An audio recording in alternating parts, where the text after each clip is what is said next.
So, ladies and gentlemen, back into it. More side quests. Side. Quests.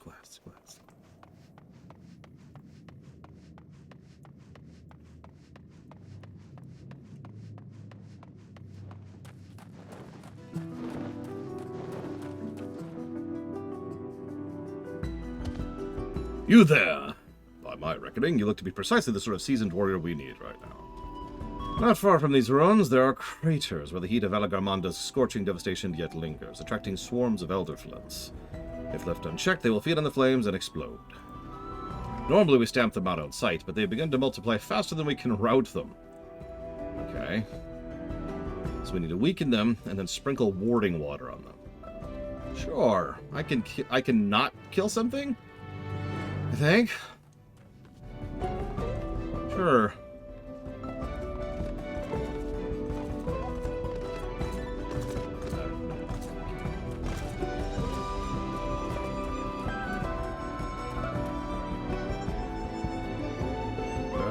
A moment, if you would, visitor.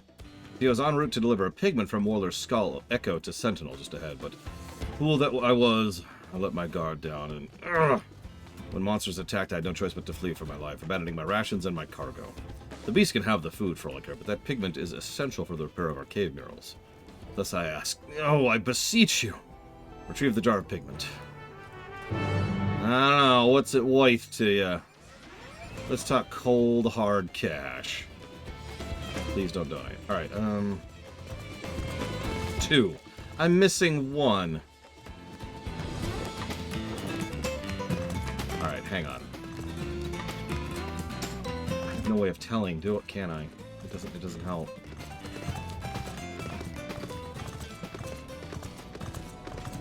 Well, I'm either missing... Oh, shoot. Okay, hang on. Sorry, who am I inviting? Rex. Invite Rex.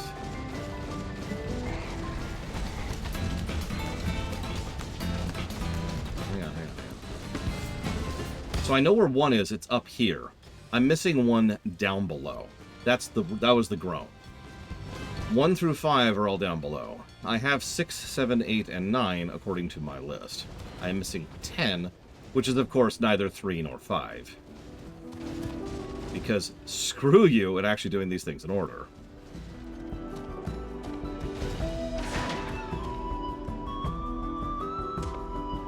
Ah, I know you. Remember the third promise's retinue, and strong for your size besides. Did you pick 3 violets and bring them to me? You want me to... Okay. Sure, I'll go pick flowers for you. That's just confusing at that point. You're a strong one. Could you pick some flowers for me? Sure. Perfect timing. How about a trial of strength? I have a builder's stone, freshly cut and shaped by yours truly. Let me see you carry it to the Northwest Proof. That is, unless, well, a Yokoi like myself could lift with these, but I worry it's too heavy for your kind. You little dickwad.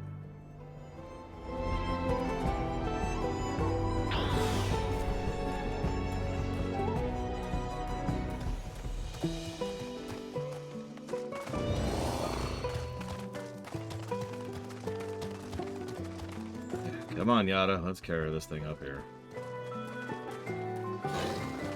Listen, someone just tried to add a new block, and I haven't had a chance to respond to them yet, so I'm kind of waiting for them to pop back in so I can do so properly. You know, this probably looks unimpressive, but actually this stone block, like, think about how heavy a block of stone that's this large. Keep in mind, I am a giant. I'm practically 7 foot tall. Think about how heavy this thing would be.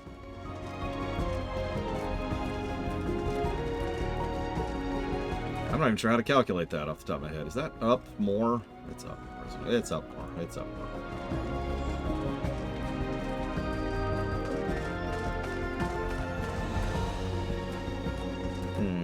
Now I'm wondering. What would be a type of stone we could compare this to? Common construction stone. Let's see what we got here.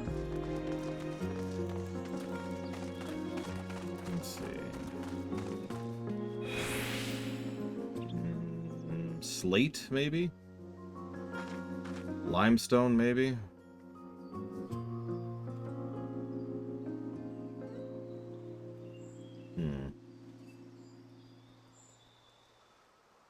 Let's assume it's limestone for a second. I was thinking granite, because that's like the default, right? But it's a little bit too, I don't know, light for granite? Maybe I'm just an idiot. Let's figure this out. Okay, so here we go. So that's about 7 feet. So that's about 3.5 feet. So that's about... That's 3.5 feet. So that'd be 1.25, right about there. So that would be a little bit higher. So let's put...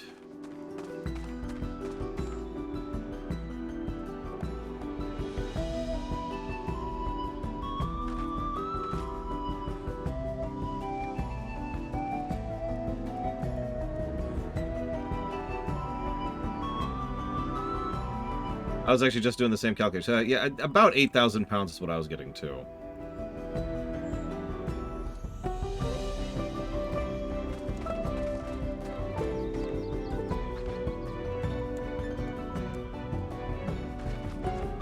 Yep. It isn't 3 by 3 by 6. It's closer to like... Let's see here. So let's suggest it. It's not quite 4 tons, I think, but even if we estimate that down...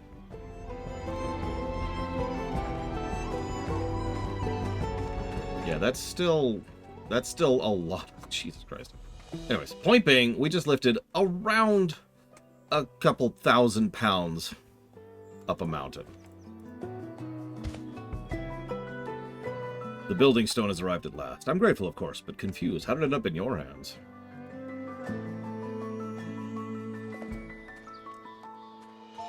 You mean that lazy oaf foisted his work on you? These stones are so miserable to carry, even for us, so I can only assume he tricked you into it. On his behalf, I offer my sincere apologies. Still, you didn't seem to have much difficulty at all. We really didn't.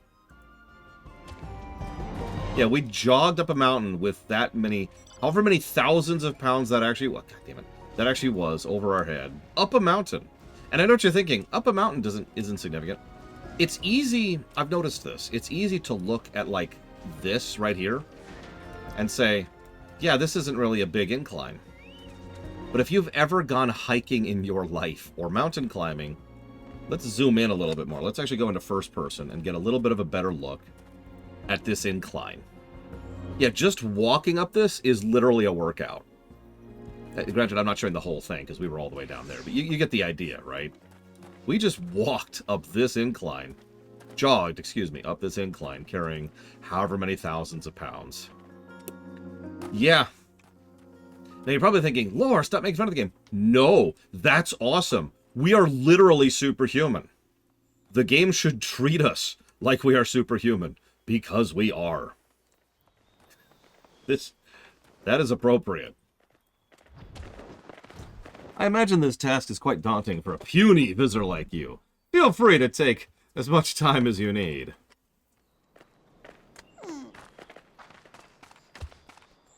What's that smirk on your face? Sure you didn't actually carry that miserable heavy stone all the way up there? What? You did? Well now. Seems I underestimated you, and that's worthy of an apology. Firstly, you should know the stone you carried was urgently needed to repair a number of gravesites damaged in a storm not long ago. When you passed by, I really thought to have some fun with an outsider. I didn't realize I would be disrespecting a fellow warrior of great strength. Henceforth, I will not be taking so lightly of our visitors. Now, there are more stones that must be carried, and I intend to do the rest of the heavy lifting myself. Yeah, every time we do this, we gain another inch of muscle.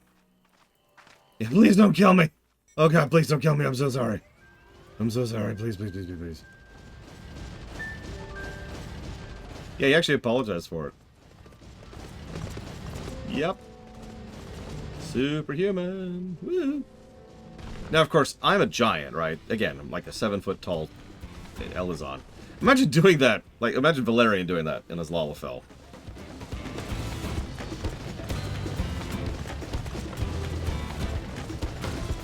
Hey, Trihexia. Yeah, he just asked Clark Kent for a favor. I was like, oh, okay. That's a good question, Rex. I don't know. Oh no! I gotta remember how to play my class. That is the impossible thing to do. Oh right, modification is different. I need to remember that. Modification's different. Of course I know what Adam's family is. Hang on, hang on. Dun-dun-dun-dun. Now, thanks to Twitch delayed, this isn't really going to have the same impact that I like. But I'm sure at least someone somewhere watching this just went, this is for you, random person in the past. Or I guess future from my perspective. I'm the one in the past.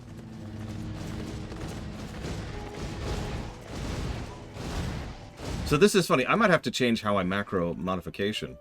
So if you've been noticing, I put modification at the beginning of my combo because of course I did. I want to start with that immediate 50, right? But since they've changed how it works, I don't necessarily have to do that anymore.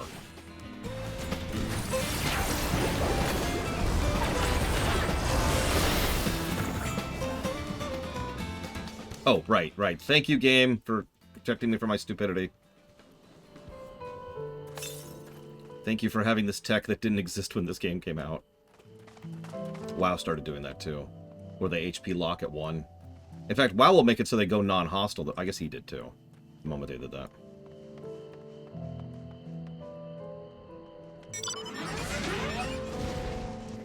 Listen, attention spans are for losers. Like me. I'm a loser. I wish I was dead. Or, conversely, it'd be much better if I was alive.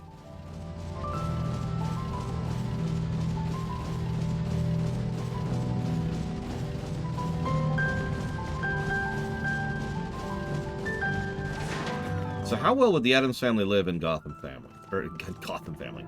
How well would the Addams family live in Gotham City? See, the thing is, they'd move there, and you gotta understand, the Addams family are, like, really cool people, other than their 2 quirks. So, they would be confused by how, like, crime-riddled Gotham is. Now, when the supervillains do their thing, they'd be like, oh, this is wonderful.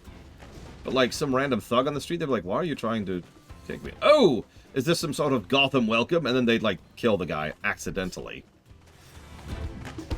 Yeah, exactly. Like, if it was someone, you know, a little bit more higher tier than just Thuggo number 37, they'd be like, oh, fantastic. I love it.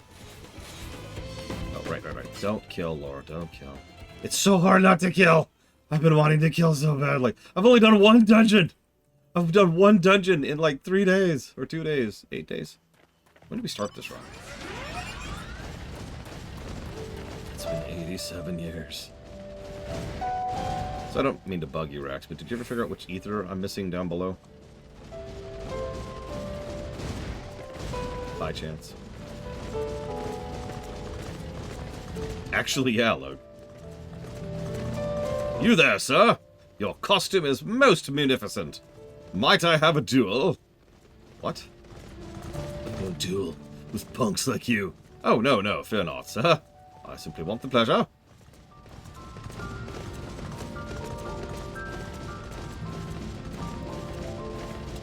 So it looks like I'm missing... No, so I knew about that one. I'm missing one up here. One up here.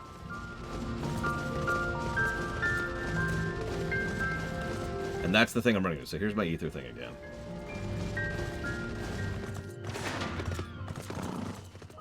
Listen, that's what we're here for, Drunk Killhorn.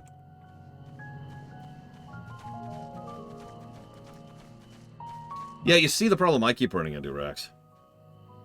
Where's Wowhead when I really need it? I've said it before, I've said it again. One of the biggest advantages WoW has, like, not in a review sense, because it doesn't get credit for this, is the presence of Wowhead.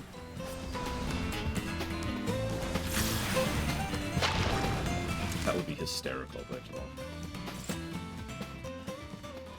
Those of you who don't know what Wowhead is, Wowhead is an information hub for WoW. It is the information hub for WoW. It is well sorted, well organized, extraordinarily up to date, easily searchable, easily filterable. It is a database. It is a proper database. Now, it's also riddled with ads, but any ad blocker can get rid of that. I admit I actually have a subscription to Wowhead because I want to support the site because it is incredibly useful. So I also don't have ads. But yeah, if you want to find something in WoW, Wowhead is probably a higher than 99% chance of finding what you need. Top right corner. I don't know, but we can check that. So I will beeline that one as soon as I do this. Forgive me, I thought I would observe your progress from a safe distance, but now I see my plan was a success. You see our warding water is collected from the sacred depths of Carvahur the First. It has the power to greatly diminish fire energy stored in Elder Flint. Subsequently, those imbued with water don't explode so much as fizzle out. In this way, only the comparatively less dangerous creatures will be allowed to multiply safely. So long as we continue our regular exterminations, we need not live in fear of large-scale explosions. And yeah, Thoughtbot. Unfortunately, I do mean unfortunately, I remember Thoughtbot.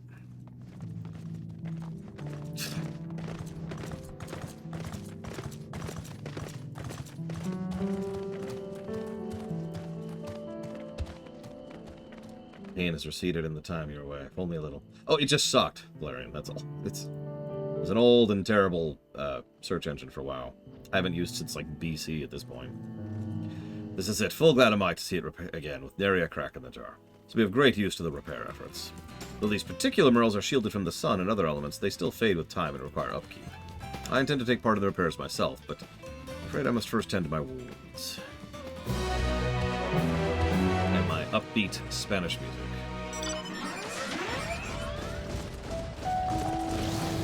Yeah, Thoughtbot merged into Wowhead. Cata, I want to say? It's been a very long time.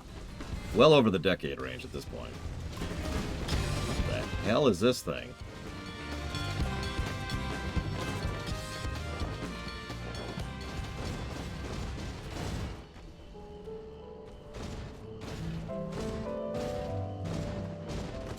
Well, you got it, guys. Bye!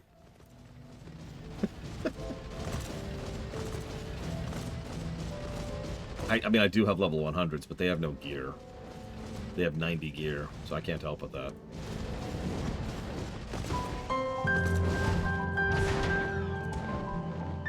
Welcome back. Picking went well, I take it? Yep, here you go.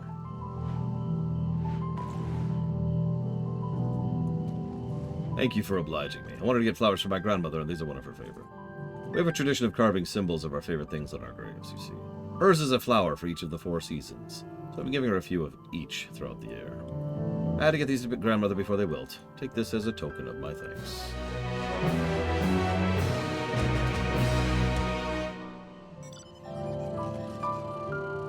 Alright, I'm going to do a weird detour. I'm a weird person.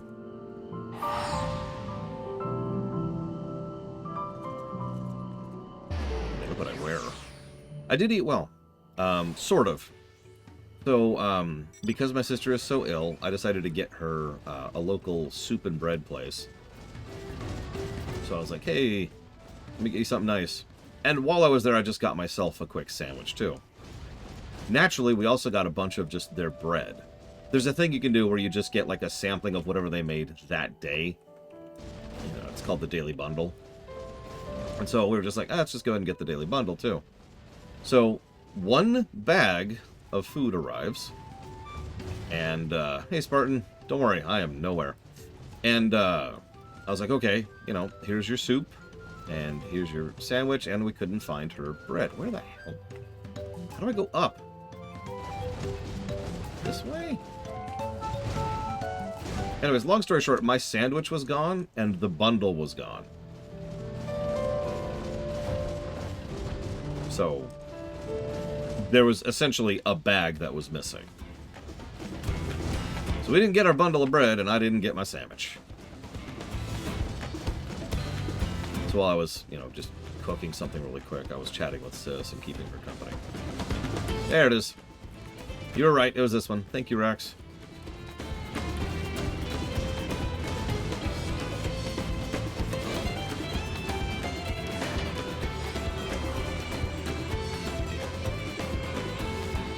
Now I'm only missing 1, and it's where I'm about to go. Other than the quest ones, obviously.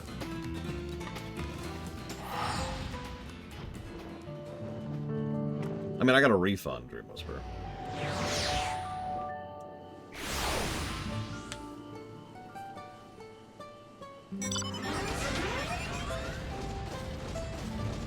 Not to go into it too much, but I do actually think the hunt system in this game could use an overhaul.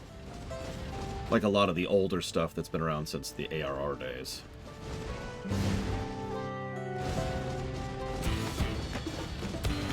What am I in combat with?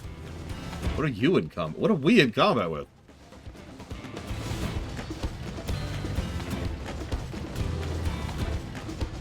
Then again, here's an interesting counter-argument to my own statement. This is going to sound like a weird statement, but I want to stress that I mean this with total sincerity. There is an argument that's been leveled many times that games should not be... Hang on, let me walk that back. That games should be made objectively worse games so they make for a better experience. MMOs tend to fall into that category a lot, really. Because a lot of MMOs are bad in terms of game design. And something else, usually something we did as the community, fills that hole, right? Fulfills that requirement and does something to make up for that detriment. This goes all the way back to back in the day. Back in EverQuest, you didn't have any real way of trading with people. There was no such thing as an auction house. So what did players do? Well, at EverQuest launch, players would gather in the towns and just stand there and barking, sitting there trading. And over time, that turned into the trade hubs, which eventually the game itself started supporting. But, like from a review perspective, trading in EverQuest sucks. But if we were to add an auction house to EverQuest, which I think they actually did at one point, don't quote me on that, then you would lose the trade hubs. You would lose the players just standing there leaving their players logged in with bots running on them in order to sell stuff with other people. Of course people would whine, but that doesn't matter. Nobody cares if players whine. There it is.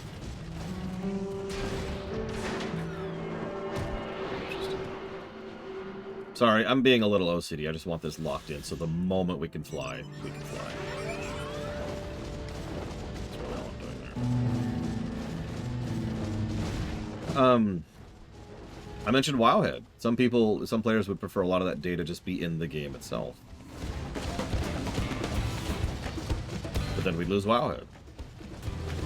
One of the more common arguments I hear, let's use WoW again as a punching bag here, is that some people really think that the introduction of the LFG tool was the death of the game, right? Now, to be very, very clear, I don't agree with that at all. I remember spending hours in Ironforge trying to beg a group together and having it fall apart immediately. However, I have to acknowledge, as Emperor of Reality, I have to acknowledge that there are other people who think in other directions. That there is an additional layer doesn't really have anything to do with the game itself, that is emboldened by the absence of good design in the game. That the players filled the gaps and arguably made the game better for them because of that. If you're paying attention, this is almost the same general concept as mods. And yes, I have heard the argument that game developers shouldn't make games better and should just rely on mods, because that way the modding community continues to go strong and can do things however they want to and whenever they want to, right? Again, I don't overall agree with this argument, but it is an argument I've heard for decades. Going as far back as the late 90s. This Thin Mountain Air is going to be the death of me. Oh, I'm the wrong class. How long have you been standing there? I'm just taking the scenery. Come on, we don't want to fall behind. Alizé, I just carried it. Okay, never mind. Another good example of that, played too well.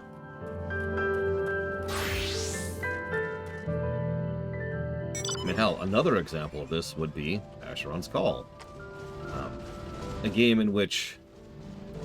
I'm trying to think of there's so many examples of that. I just stalled for a second because there's so much crap in that game. There's not a lot of good design in Asheron's Call in the gameplay axis. I'm going to be real.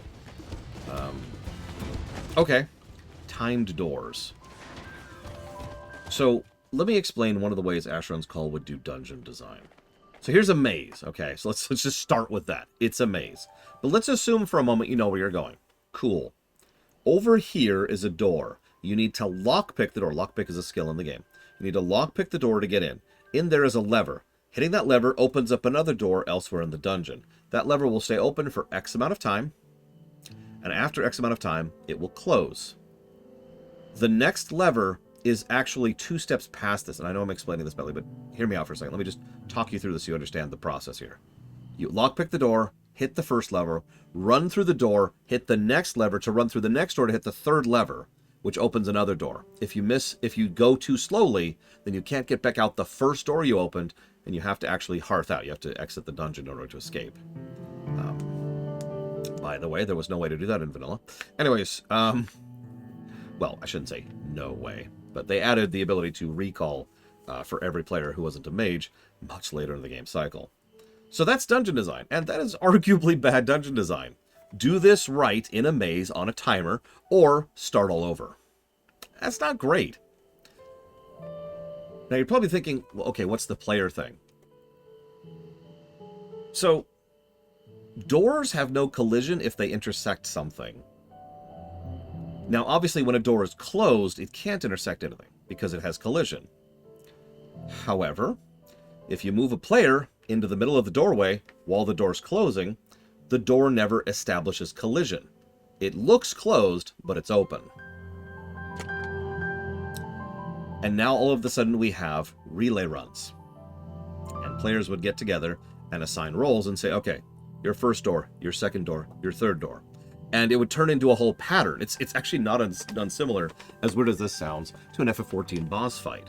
Because everyone knew their roles and when to do them. So you go here, you go here, you go here. As soon as this door opens, you squeeze in, hold that open for the next guy. You see him run one way, you stand there holding the door open. But when he comes back the other way, you run with him. Because now you both have to get to the third door, which is being held by another person. And then you all go through the last door.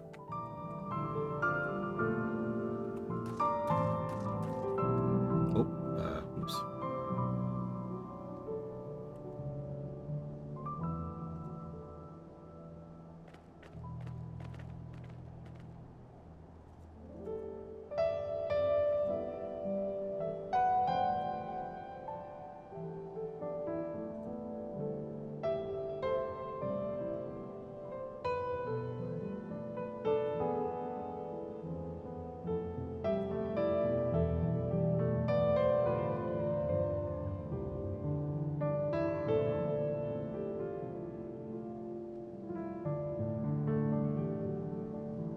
Now, obviously, again, from a review perspective, that dungeon and that type of dungeon design would be objectively bad dungeon design. That's awful. That's binary difficulty on top of just being irritating. Oh, and by the way, AC dungeons suck visually. You know the problem I complain about all the time? Samey corridors? That in spades. Unless you know where you're going, you cannot navigate. Oh, there's no minimap, by the way. Unless you use an add-on. An add-on can generate a minimap. Anyways. But if they made better dungeons, we wouldn't have the relay races. Anyways. Oh, I should answer that question first. So, would I recommend the Steam version of Chrono Trigger? At this point, it's probably the best overall version you can get access to. It still has some issues compared to the DS version. But the DS version, good luck getting a hold of it at this point, right? So it probably goes overall DS version, then PC version, then SNES version.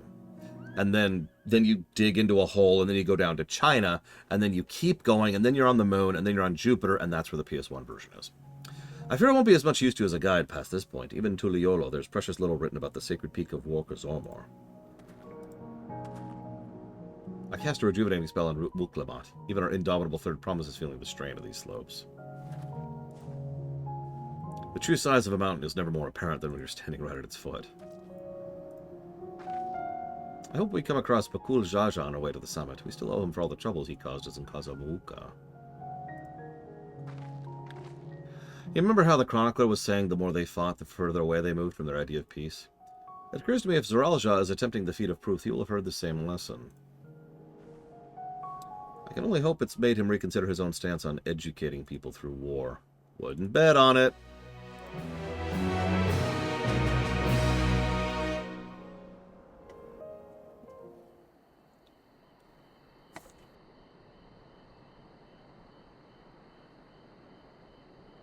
gods, that is one tall mountain.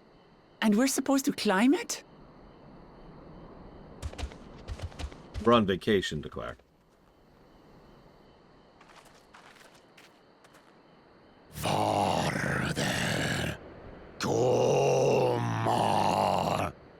Tuliorulu. Korogar.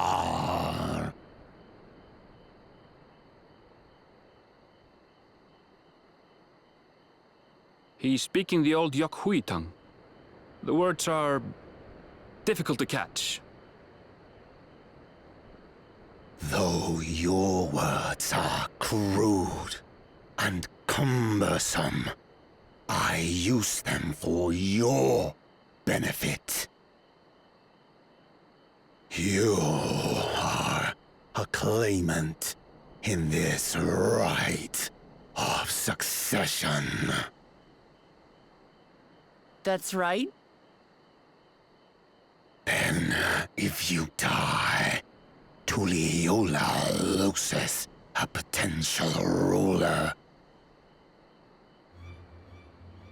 That's a dark thing to say, friend. I get the feeling you don't share the opinions of the other Yokhui we've met. We do not grovel before Galul, Jaja, like those shameless lapdogs. My brethren and I are conquerors, and we will restore our people to their rightful place as Tural's overlords. The Giants have their own factions too, it seems. You think your kin weak for showing deference to my father, but they do not follow the man.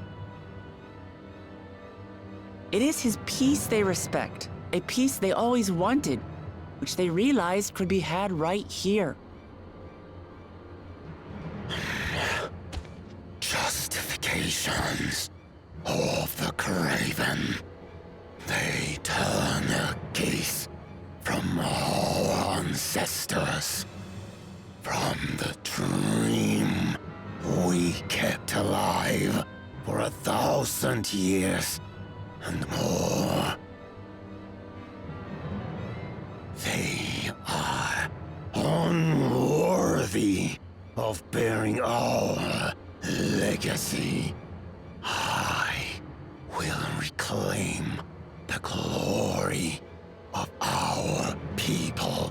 And then we kill him, like just right here.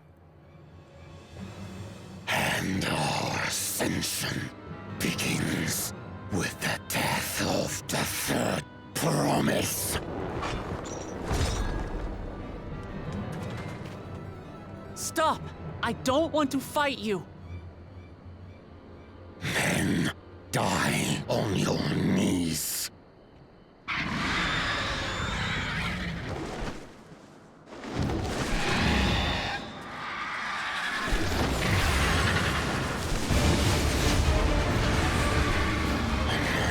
Opportunistic vermin seek to feast on us, do you? Get down here! Your neck will be the first I snap this day!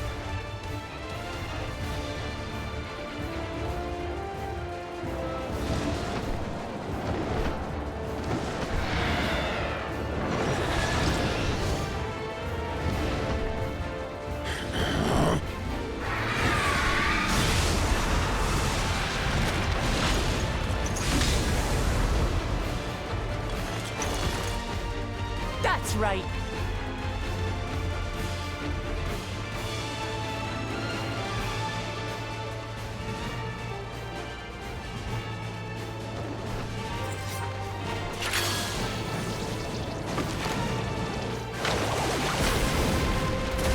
This actually feels like the earlier cutscene where she got kidnapped. They needed to get to a point, so they did the dumbest possible way to get there. Right? Like, you see the point already. We already defended and healed the people who are trying to kill us. There's your point. Why do you help us? I didn't put much thought into it. My legs were moving before I knew what was happening. God damn it, I swear that's a word-for-word quote from Sora. I suppose I feared you'd die before we had the chance to get to know each other. Before I could learn more about you. To what end? Oh, that's simple. If we're to share the land, it's the best way for us to become friends. Oh my god, she is Sora. How is he? He'll live. Not quite ready to walk under his own strength, however. If you could stay and tend to him, the rest of us will continue on to Woko Zormor. Understood. Be careful up there. This changes nothing. We will not forsake our conquest. As you like. You want to kill me, you're welcome to try. But right now, you might want to worry about your comrade.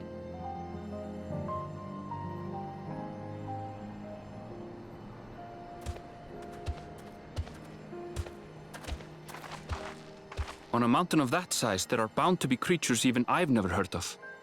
I'll trust you to lead the way. That's true, Let me Caroline knows. climb. Gefurler is waiting. You know, interestingly enough, I don't have an answer for what Kira does in this setting.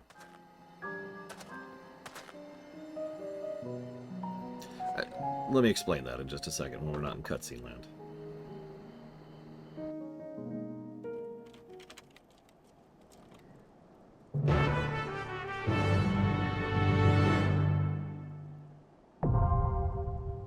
What? Okay. I was expecting like a zone, not a dungeon. So let me explain the cure thing very, very quickly. There are 3 types of healing, arguably in real life, but also in fiction. 3 general rules that apply across the board, right? You can heal by reverting, you can heal by enhancing natural regeneration, or you can heal by construction, okay? I said that in the wrong order. It's natural, reversion, and construction in order of complexity and difficulty. So natural healing is obvious. We actually have natural healing in real life. A lot of the medicine you take, a lot of the things we do, like bed rest or shower or heating presses, all that, what that's doing is helping our body to heal itself. We are just encouraging the pre-existing mechanisms our bodies have to heal themselves, right? So that's almost, now that I've said this out loud, I think that's what the majority of healing magic in this setting is. It is accelerating and encouraging natural healing, which would explain why someone who is permanently crippled couldn't recover from that, because no natural mechanism exists to recover loss of nerve damage, for example, or something like that. The second one, just to be complete about this, is reversion. That's effectively temporal healing. What you do is you take the state of a thing and you rewind it to a previous state. And of course, construction is the most difficult of all and also the most complete. Construction can heal someone who is damaged in a way they never actually had a previous state. To use a specific example, if you were born blind, if you were born without eyesight, natural healing and reversion would do nothing for you because there's nothing to revert to. But with constructive healing, you can construct new nerves, new oculi, and new viscera in there, and create new eyes within the eye. Now, obviously, that's extremely difficult to do, which is why that's usually the top tier stuff. And in this very setting, I would say the Ascians, hell, even the skilled Ascians, are probably the only ones who can actually manage the third category of that. Anyways. Yeah, miraculous healing, exactly. You were born without a leg. Remember, you can't just build them a leg. You have to build a leg for them. a leg that fits with them, that connects to their blood vessels, connects to their nerves, that fits the requirements for marrow, fits the requirements for the body not rejecting this new limb that's suddenly there. Like, there's all kinds of crap that goes into that. Yeah, exactly, Rax. I was about to say, we know Emmett is at that level, and I've often listed him as the strongest thing in this setting, so... Anyways, so we've got a 4-man dungeon. Now, I know Spartan really wanted to be with us on this one. I would like 2 other volunteers who are preferably not, and I wrote this down, Mr. Redlin, Aerith, or Braglin. I will be tanking, of course, because that's what I'm leveling.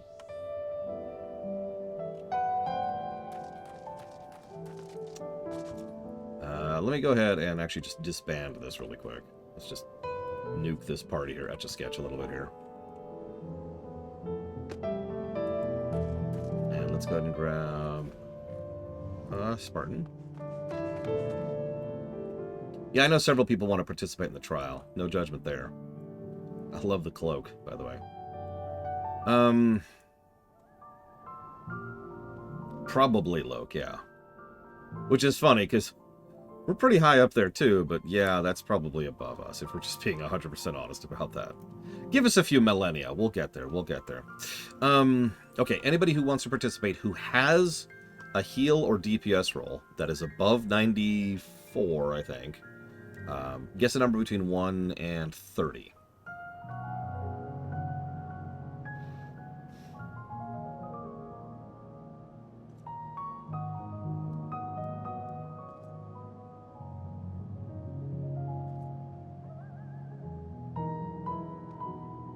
Also true, our spruce.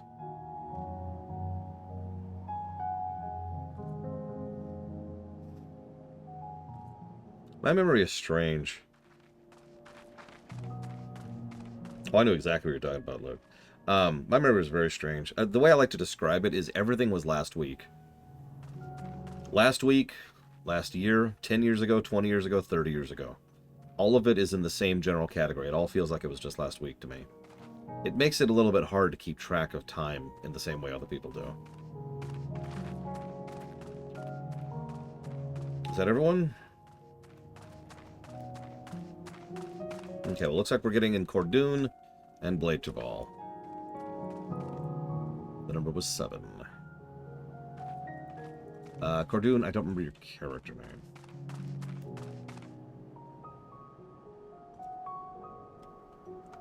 I'll jot down Spartan, Cordoon, and Blade Taval. Oh, are you here physically? No, of course not. Hang on. Social, maybe? There we go. You can tell I never use the guild page. What's this? Okay, I need a healer. I need a tank. Give me the tank. Give me the tank. I'm ready.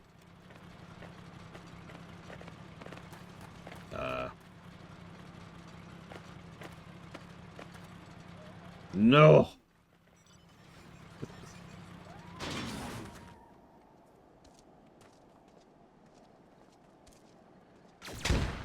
Okay, looks like Cordoon is in fact a healer. Okay, so we're doing... I think that's how you're supposed to pronounce that.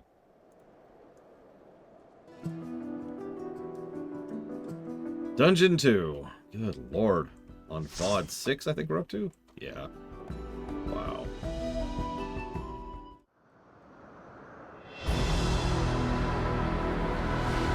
Oh, I forgot to say thank you to the donations. Shoot, I even saw them. We were just in a cutscene.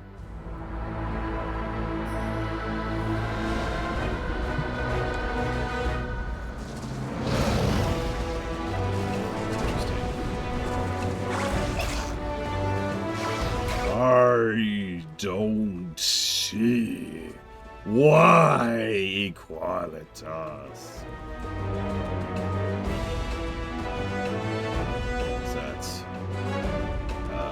Splinter Cell, Double Agent, Typhon Filter, Mega Strain, Mercenaries 2. So first of all, thank you very, very much, Mr. Red. I've gotten yours down for Perispera Neo and Neo 1 and Manifold Garden. And thank you very, very much, Kira White Noise. I've got yours down for Dead Rising 1R, Shadow Heart's Covenants, The Spiral Trilogy, Mercenaries 2, Siphon Filter, Omega Strain, and Splinter Cell Double Agent. Ooh, this looks pretty. I like it.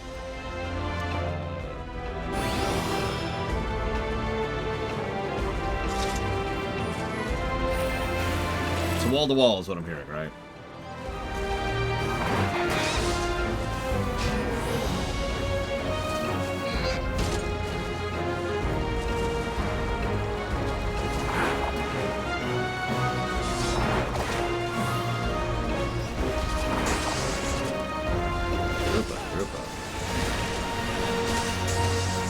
Oh, was this the wall? This is the wall. Damn.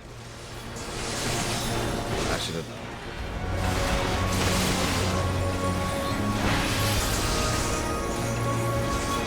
I mean, I'm still in my 60 gear, if that makes you feel any better.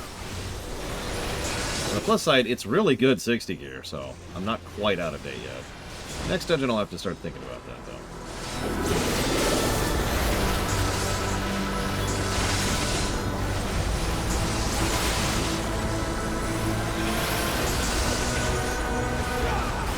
I'm in 640 gear, Bregman. The gear in here is 655, so I'm only 15 item levels behind right now.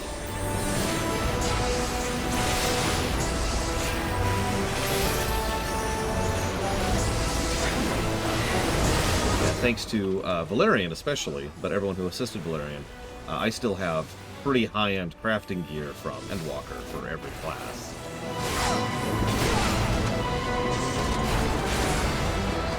And this is the other reason I appreciate that Valerian. I don't think I've ever said that out loud, but it also bakes in a little bit of help for the next expansion, like it's doing right now. So thank you again for that, Valerian. I didn't even touch Ordeon's mana.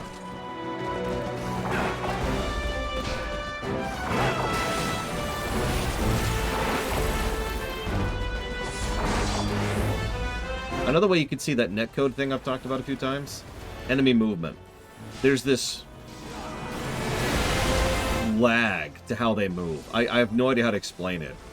If you've only ever played this MMO, you probably don't even know what I'm talking about. But like, there's this thing where they'll be like, I'm gonna do this, and then they pause for a second.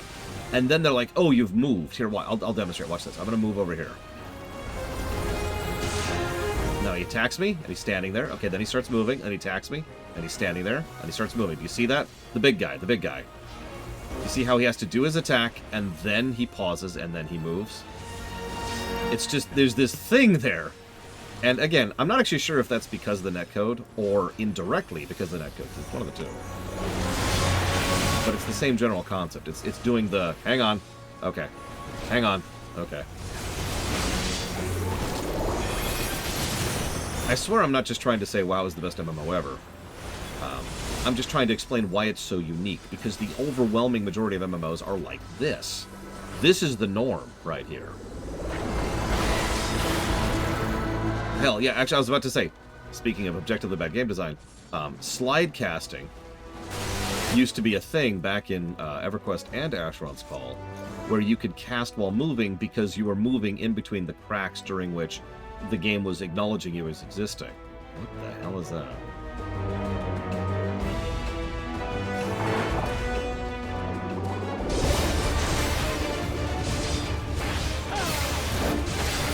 Travelers on the mountain? How delightful. Do stay a while and play, please.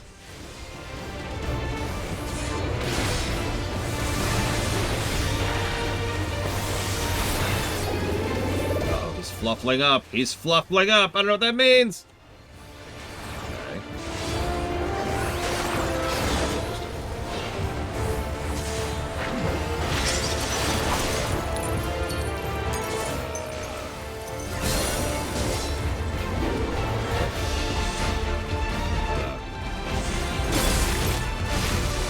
Okay. Okay, no, I was just really delayed. Okay.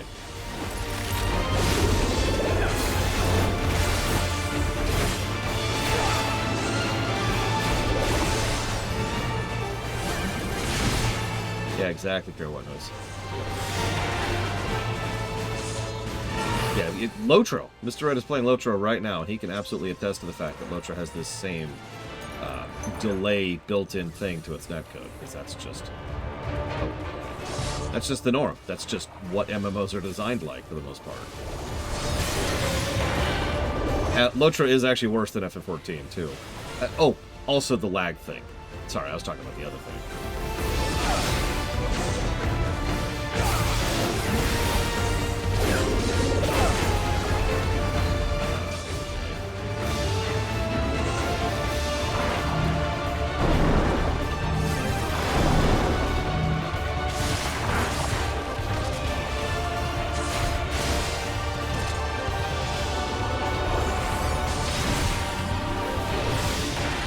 Yeah, of all the many flaws WoW has had over the years, one thing I'll always give them credit for is they have spent almost every expansion updating their netcode and their servers. WoW nowadays is in a much better place than it used to be. No, that doesn't make sense. It's over there. Yeah, no, I'm wrong. I was wrong. I'm gonna hit twice. Well, you see, Dream Whisperer. I don't know.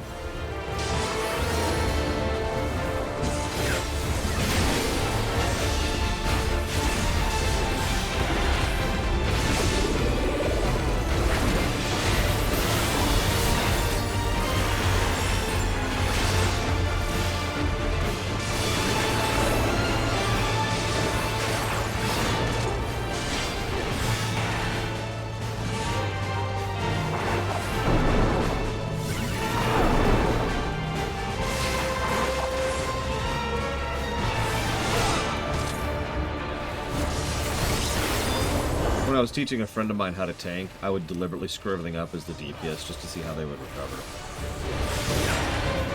I was just thinking to myself, I wonder what would happen if I just was teaching someone to heal and I'm tanking. I'm just like, oh no, I'm up to 6 stacks of Vol. No, I'm so sorry.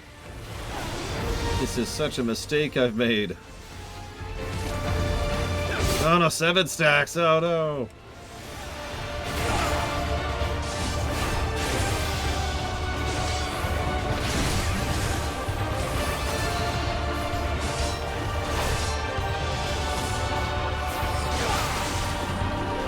Listen, Cordia, it's fine. You got this. You got this. Okay, so that's going to be not that one. This one.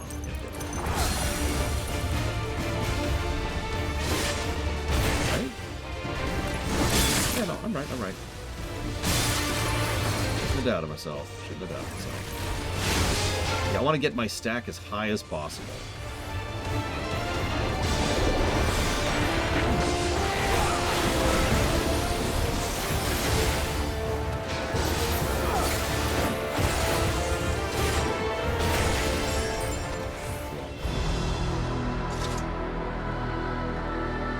Paladin does not have res. Only the healers and Red Mage have res.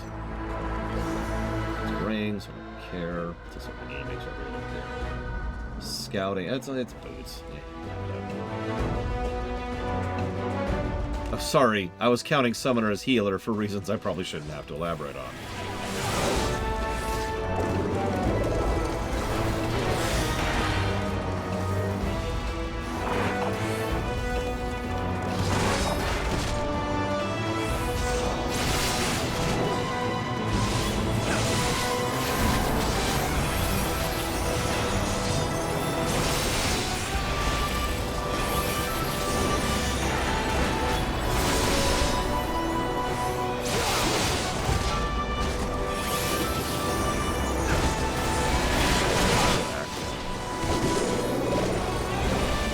Not that I would ever use it. Legally. In the EU.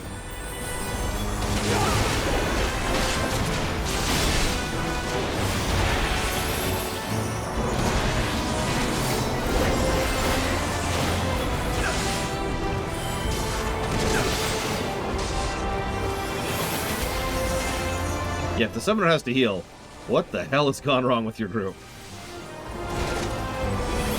No judgment, just, you know. It's too bad, yo.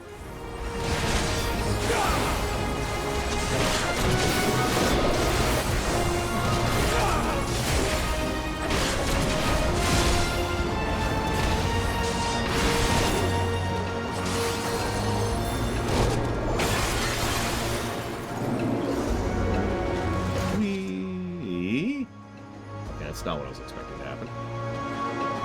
Hi, Zeralja. Seems I've been toying too much with my prey. That was unintended.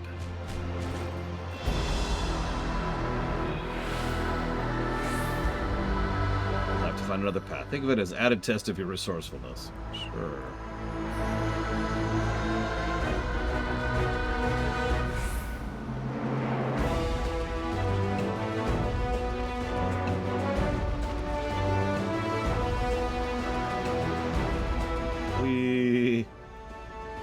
Damn it, if you're gonna loot, at least roll.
Like I said, Scott Kabar. Or rather, excuse me, like you said. I don't know what I said, like I said. Like you said, emergency band-aid.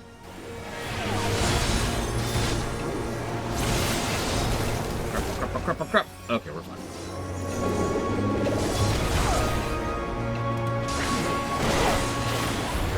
Or, more likely, oh crap. Okay, we're dead.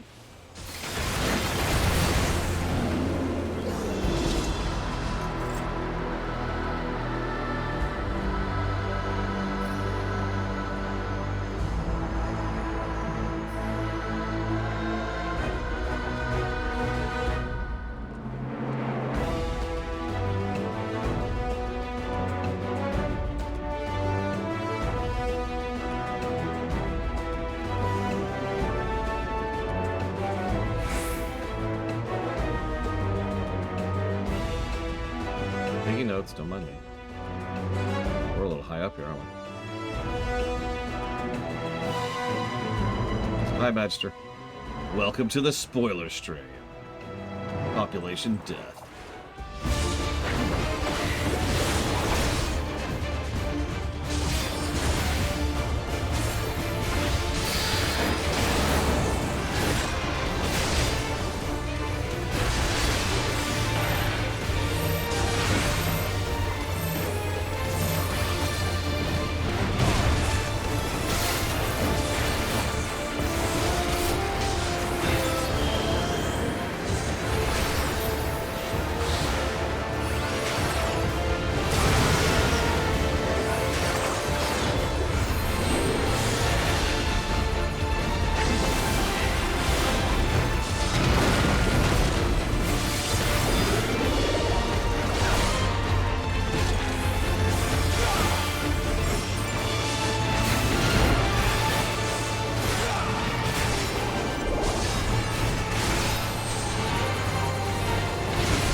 What's it called, the Maestro?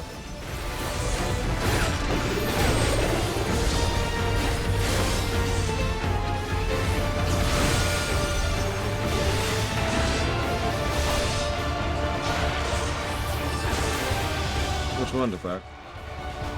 You know what? Yeah, actually, I'll give you that.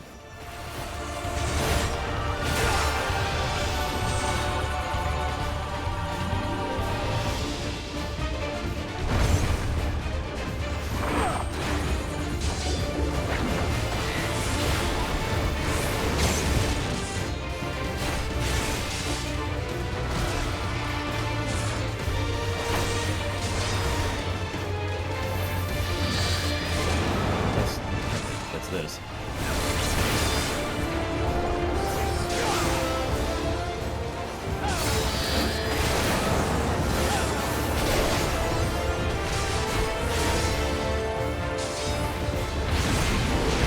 Yeah, no, it's a good thing to poke at it, because one feature I really wish this game would pull from other MMOs I could mention is the ability to look at something and say, oh, hey, this is not on your bar right now. Like, pull this, and there's like a special outline saying, hey, this isn't on your bar, you know? Great feature.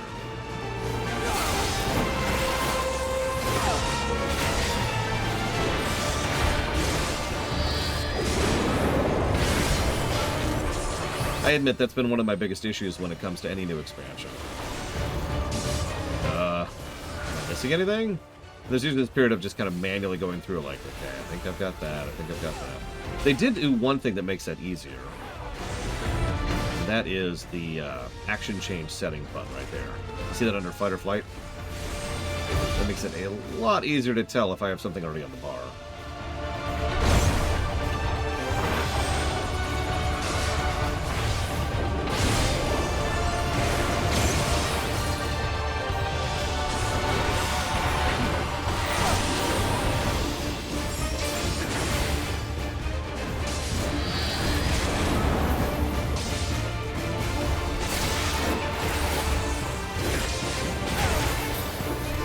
Exactly right.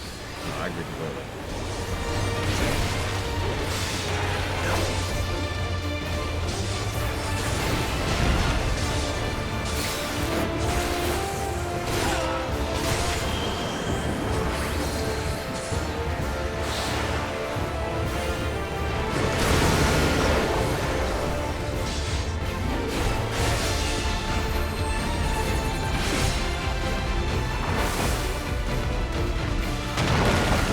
Hey, Deckfish. I do hope you're doing as well as you can. Actually, I agree completely, Brax. It's not like the tech doesn't exist. Necklace and chocolates. Meh. Thank you for the sub, Deckfish, as always. And if you want to put that towards up to 3 things, do please let me know.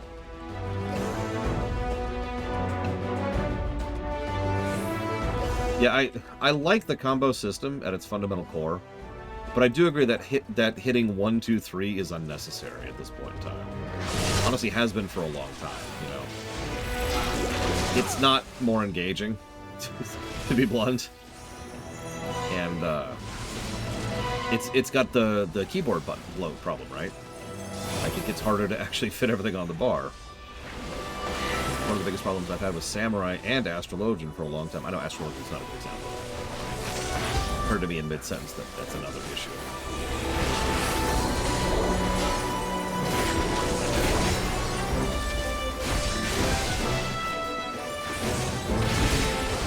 Also true, Rex. That's not a bad point.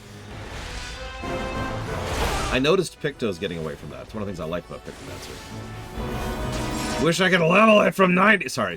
I'm letting it go. I'm just salty. Some things I get upset about. The Picto thing, that's salty. That's just being salty.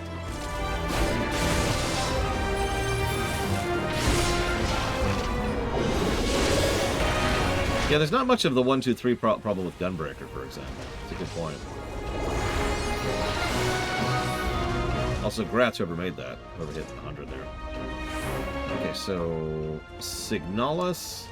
So the BRPG block doesn't exist anymore, Deckfish. So if you want to pick an individual game or 2, from the that used to be in the BRPG block. Put that towards please.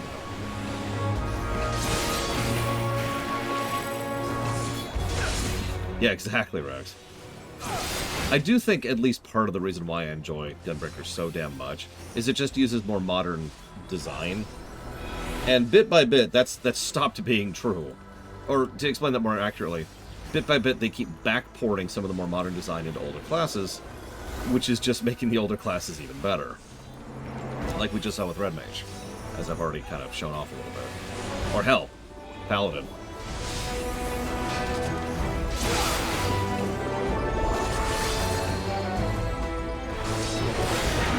Plus, you know, Gunbreaker's basically a DPS, let's be honest with ourselves.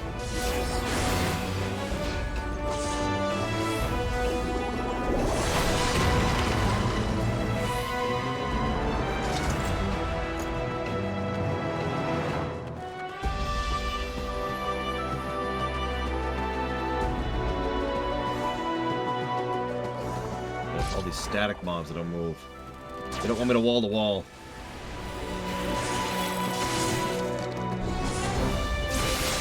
Well, the block didn't get deleted, it just got split up into its individual games. And the reason why is, I want you to imagine playing 2 solid months of BRPGs. There's actually several reasons, but that's the biggest one.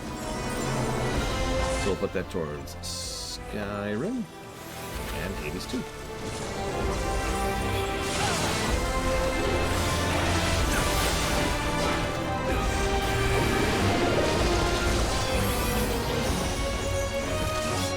What's funny is the BRPG block isn't even the biggest block on the books.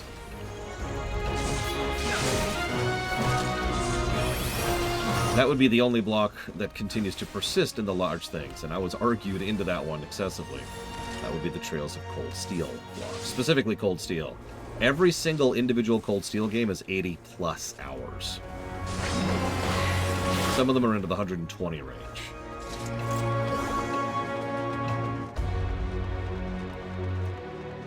Cold Steel is colossally huge. There is a non-zero chance we may functionally never run that series, just because it may never get funded.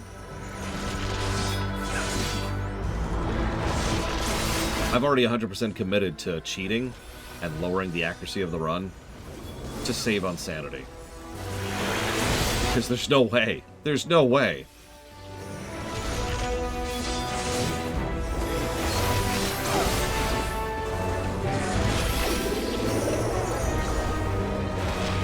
Like, you know me.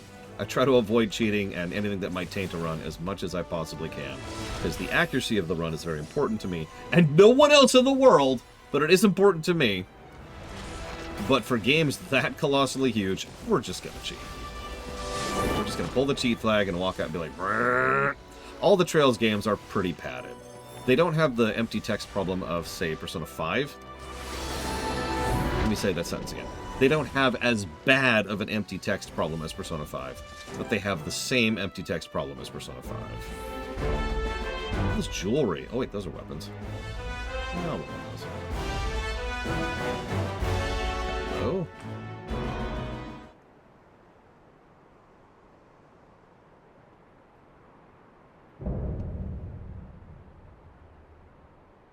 Furler. Nice beard. I am Gulfulur, Elector of the Dawn Servant. Prepare to be tested. Equalitas, is that you?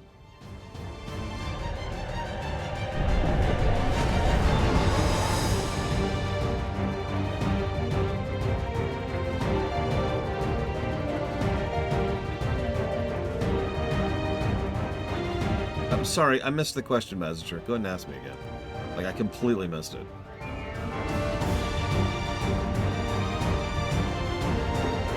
I didn't even see a question from you. Prove you are worthy to rule. For basics.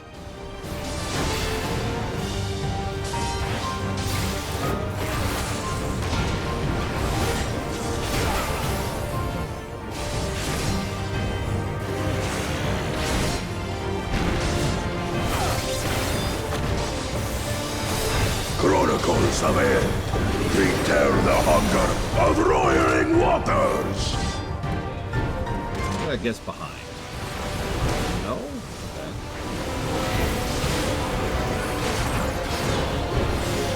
I'm just guessing here. Don't mind me.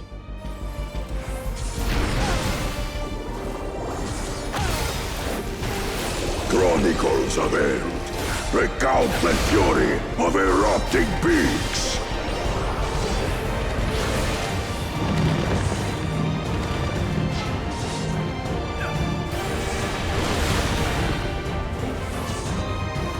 He does kind of look like a Mogu. Measure of your resolve. Ancient giants who were conquerors who became builders and established peace. Yeah, that's not the Mogu. Never mind. I take it back. I never use this.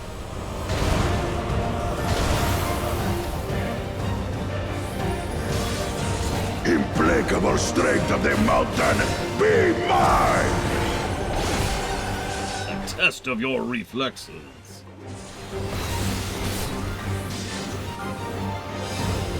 Nope.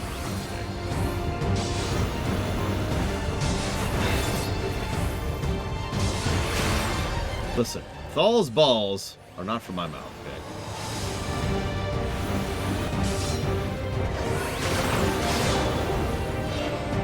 Spirit of my brethren, your thunder roars!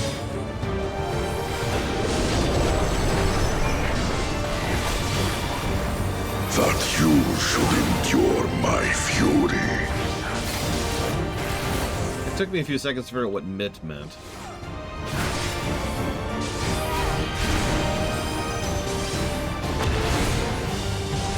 Chronicles of Eld record the cruelty of merciless storms.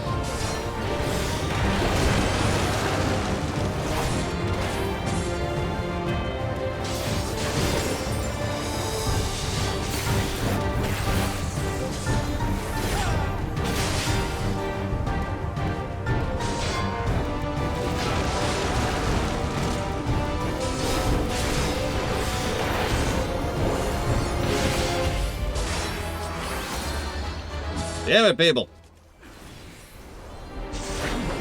Yep, here's the stacking.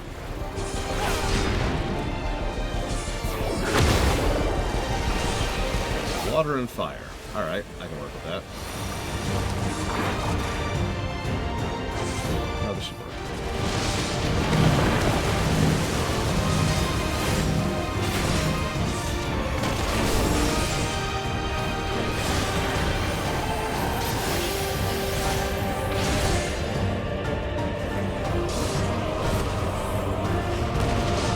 That's not one. Is this one? Oh, still not. This? Pop this again.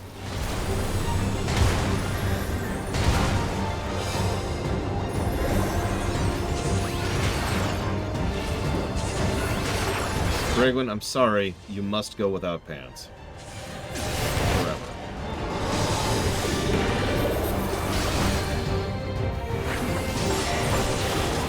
There it is! Okay, I found my fight or flight. I've been wondering where it was. I think I moved it a while ago.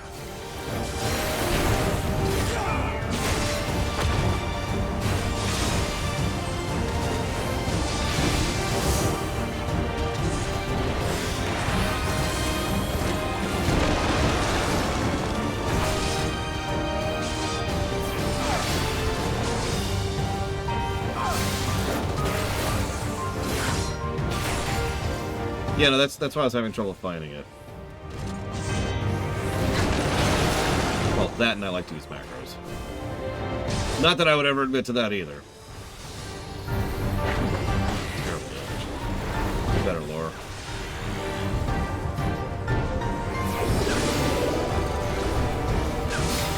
Oh.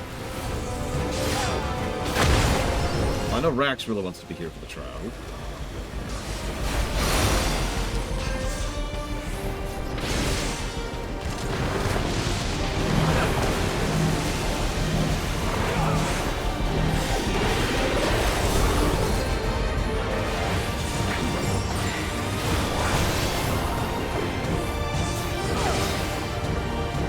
Look, I'm sorry. There's only so many buttons on my keyboard. I don't know what you want from me.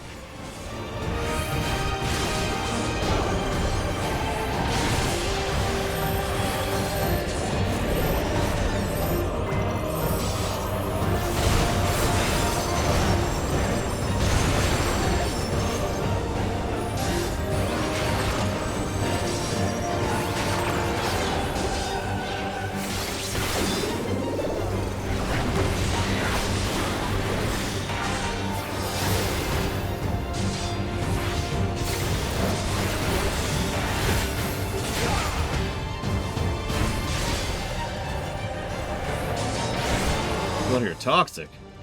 I'm doing more DPS than Rax is in this group.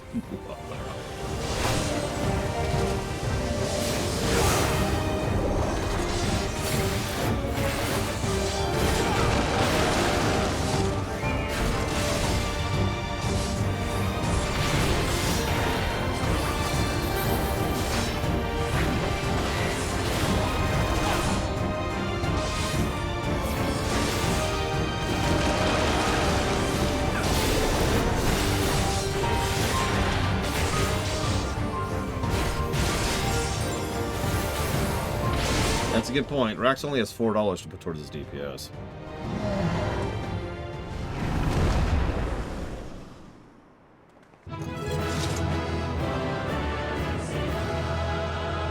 We all have skirts of some kind or another. We either have a robe or like the skirt armor things like we have. That's... I'm sorry. That's wild.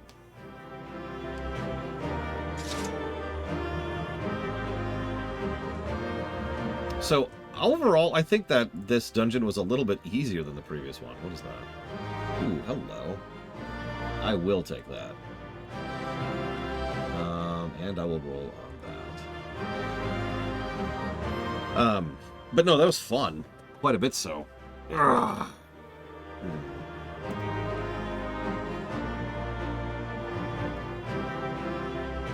Yeah, definitely more healing on this one. A little bit more unavoidable stuff going around.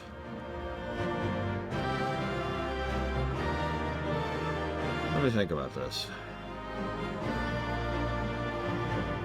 The first boss... So the first boss was our mechanics check. That's your pay attention check, right? The second boss... Oh god, what was the second boss? I've already forgotten.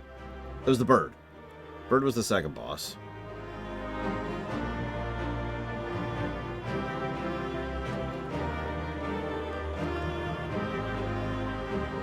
Someone please finish rolling.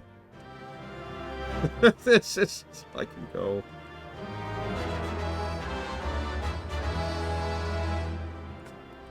I'm actually going to put that on. Yep, right now. Ladies and gentlemen, your tank.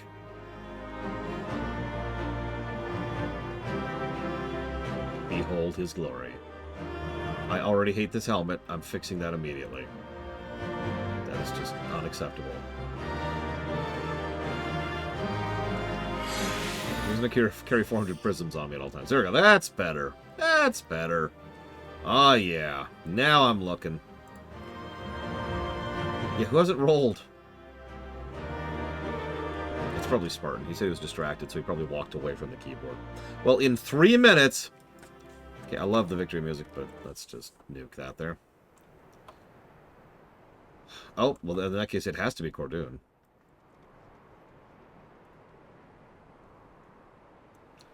Go fish. Oh, there it goes, there it goes. Okay, we're free, we're free!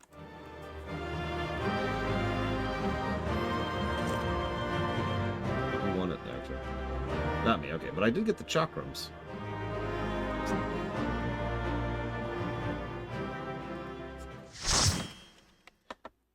Oh god, how do I spell the dungeon we were just in?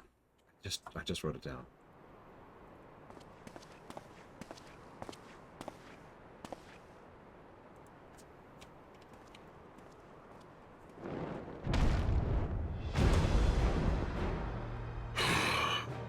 Very good, claimant.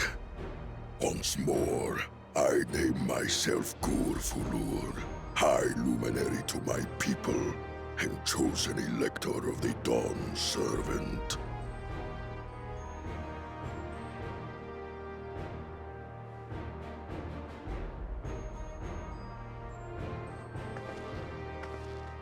You're much bigger than the others in the village. All Yokhui were once my equal in size, but ever since we were decimated by disease, it is rare to see a child reach our former stature. You speak of the contagion which afflicted the Shaktural expedition, the one recorded in your murals. It is a chapter of our history that is entangled with the legend of the Golden City.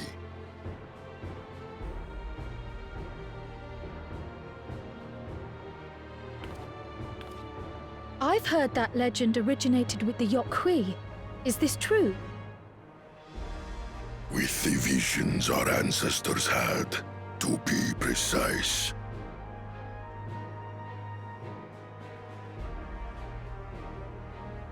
Preceding the campaign into Shaktural, many were visited by dreams of glittering splendor. They described a paradise that knew neither war nor famine, where people lived lives of eternal happiness. That sounds familiar. A single dreamer might have been dismissed, but when dozens, if not hundreds, spoke the same, the luminaries became convinced it was divine revelation.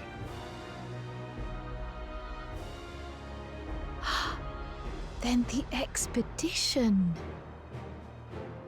Its purpose was to find the City of Gold. Yes, help was marshaled from all the territories under our control.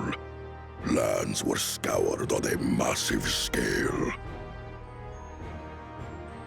Ah, little wonder the legend is so similar across Tural. Those involved with the search would have passed the stories down to their children.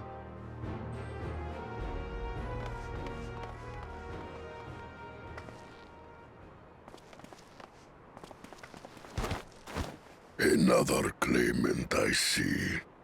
I will test your worth, as I have tested those who came before you. Don't you want to, like, take a break? I just beat the crap out of you.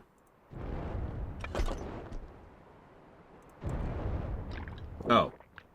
You actually acknowledged that. Holy crap.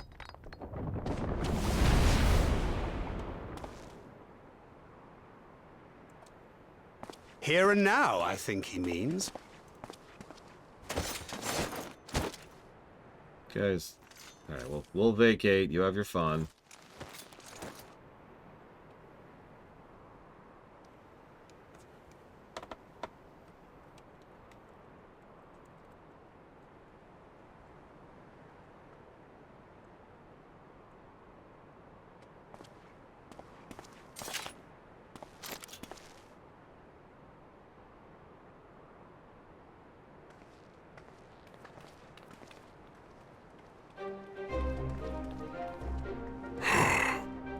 Well fought, second promise.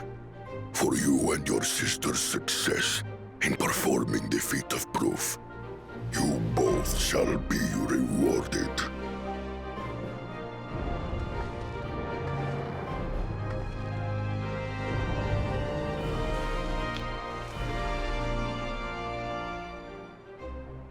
It was garbage, Spartan. I liked it a lot.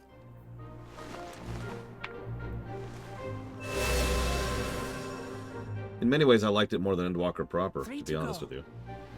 And don't mistake me, when Endwalker proper hits, it hits. Most of my favorite cutscenes in the entire game are from Endwalker's MSQ. But Endwalker's MSQ, its launch MSQ, also didn't work for me several times. I've talked before about lines and bleakness and horribleness, and I get why they did it, but man, the main MSQ stepped over that line like 3 or 4 times for me. Yeah, no kidding, Blade of FF4 holds up. I said it before. How glorious it would have been to race thee and thine to the summit. Though mayhap not whilst being hounded by Bakul Jaja and his minions. I already like my poncho. Again, that swine shows his disdain for the right. Strangely, despite his eagerness to antagonize us, he withdrew as soon as we fought back in earnest. I cannot fathom what he was trying to achieve.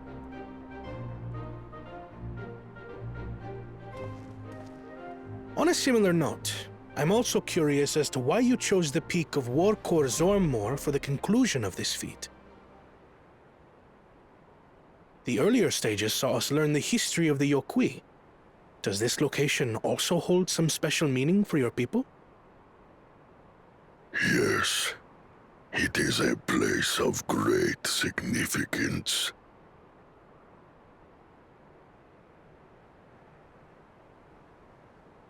All these monuments. Is this a burial ground? Every high luminary before me is enshrined in this earth. Alongside them are the heroes who bravely stood their ground when Valigarmanda brought ruin to Urkopacha 8 decades past.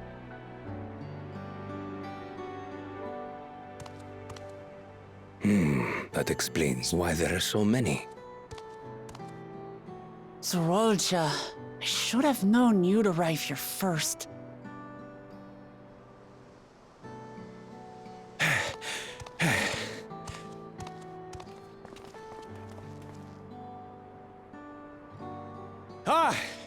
Third promise. How relieved I am to find you in good health. Zorolja, you bastard! I should end you here and now! Remember where you are. You will mind your conduct, or you will leave. Dude, I just kicked your ass. Don't make me kick your ass again. Right. Sorry. I see no reason to delay further. Show me my father's sepulchre.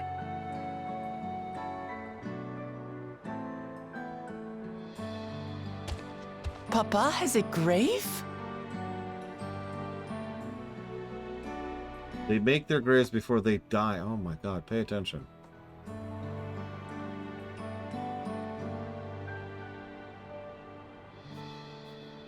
Upon this monument are inscribed the names of those who sealed away the monstrous Valigarmanda, your fathers included. Gulul Jaja, Master of Resolve and Reason, Champion of Peace. Look at this one. Kettenram, Navigator of Uncharted Oceans. Kettenram? The Laminsan explorer? Does this mean he joined Gulul Jaja on his travels?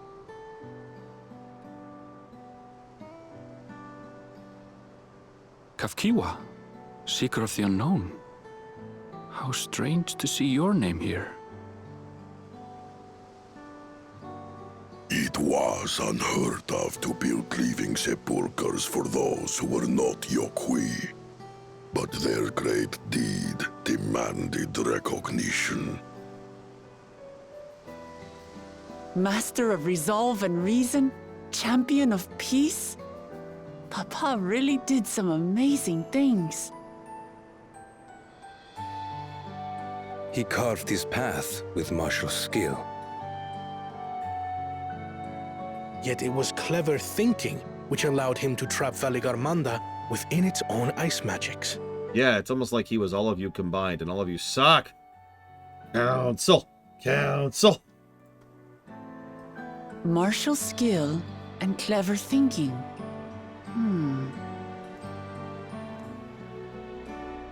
I can't compete with Zorolja's mastery of the Head of Resolve's techniques. And when it comes to knowledge, Kona's the one who most takes after the Head of Reason. Is there anything that I've gotten from Papa? Something I do better than the others? Yeah, having a brain, ironically. Although really, the answer here, unironically, unjokingly, is heart.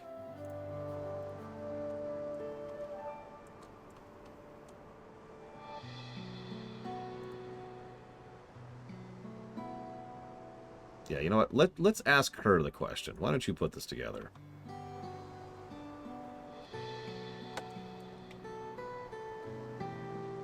else defines him? Oh, of course.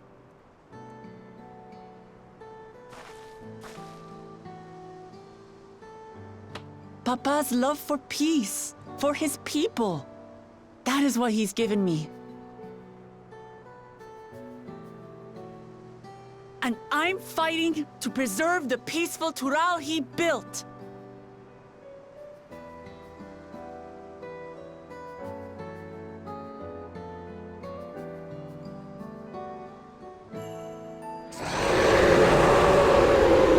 There we go.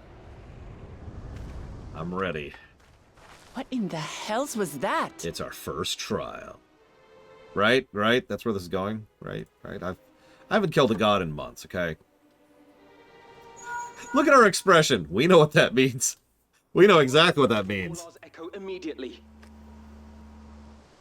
Valigarmanda has broken free. I presume that was about the unholy sound?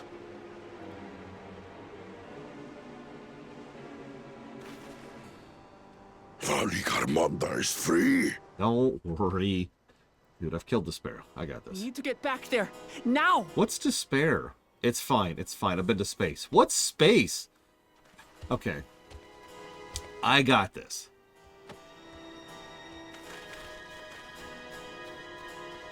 How fortuitous.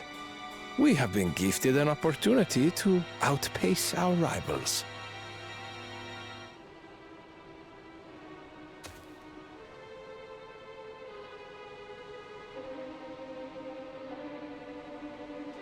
No, I'm like, I have beaten Despair, and someone holds up a pear and is like...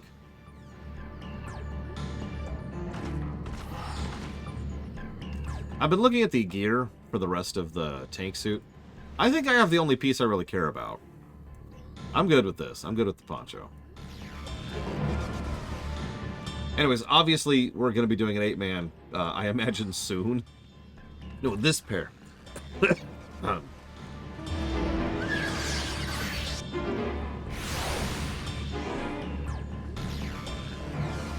No, Dream Whisperer, but similar vibes. So, who wants to join me for a trial?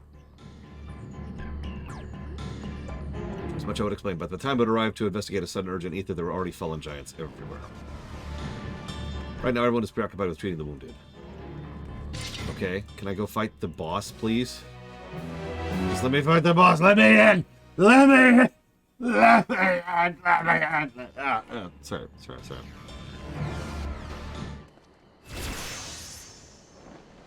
Ding. Meaningless ding, probably.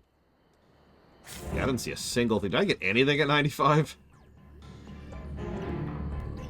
Did I literally get nothing? I literally got nothing. I didn't know dead levels even existed in FF14 anymore. I got nothing from that ding. Wow. Wow. Then why do the odd numbers exist? Okay. Oh. Rax obviously wants in. Where's Rax? There it is. Let's see. Ewison Corp, which is... I don't recognize any of these names as Ewison Corp. Serona. Is not logged in. Okay. No.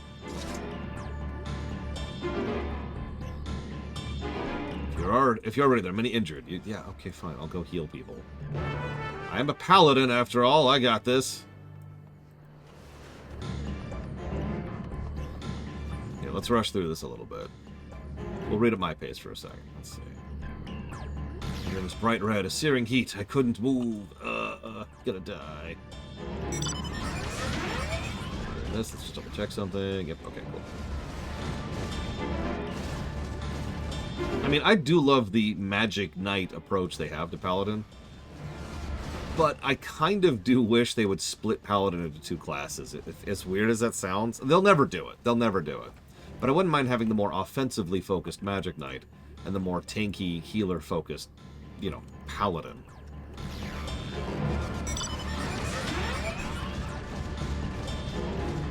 Really, I just want my Captain America shield. Can I just have my Captain America shield, please? Is that a thing I can do?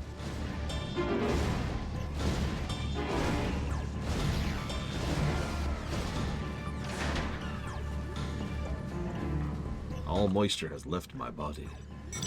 Yeah, that's what it's like when you see me. It's, oh my god, imagine if this was Bleach. We could never go anywhere. For those of you not aware, in Bleach, your spiritual aura, or whatever they call it, basically an internal determinator of how strong you are, has a physical impact on everyone around you, and at a certain point can actually literally destroy people around you if you have that much intensity of your own power. So imagine we walk into a town and everyone there just kind of gets destroyed instantly the moment we walk into town. It's like, oh, shoot, sorry. My bad. Didn't mean to do that. Sorry. I'm gonna go now. Ah! Click!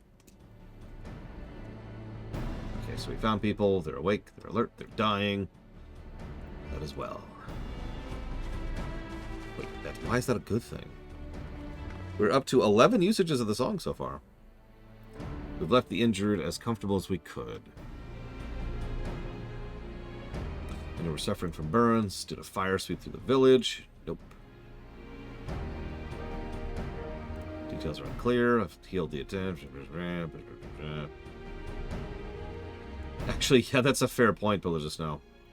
There's a specific moment I won't spoil in Bleach where someone's spiritual power ratio or whatever is so high, the person he's fighting can't feel that it's there at all.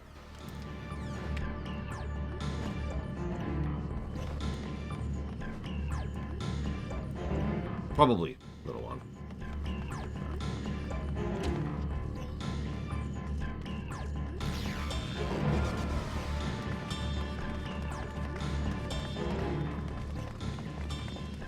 What happened? Oh, voice acting. A boss fight happened. Ready, coach. Throw me in. So it's true. The ice has failed. Let me off the chain, boss. Let me off the chain. This dog was meant to hunt. Surmurwar, tell them what you told me.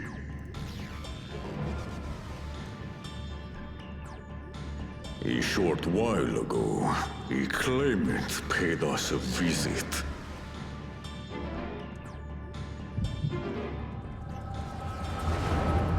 How does this still happen? She's gone.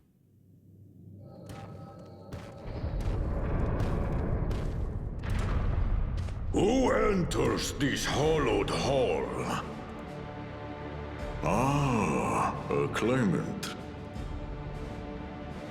Oh, and here we have the mighty Valigarmanda. A terrifying Vitral. With every awakening, it has seared its ruinous name into the memories of a new generation. I was about to say, is Bakul Jaja as stupid as I think he is about to be?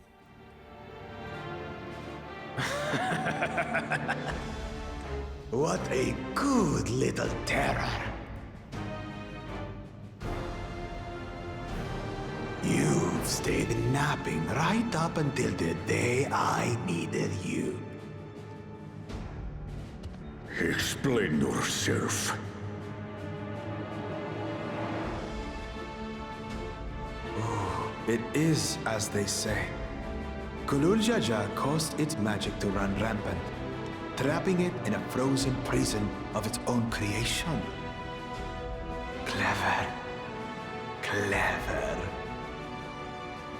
To unmake it, it would be quite tricky. 2 spells must be cast at the exact same moment.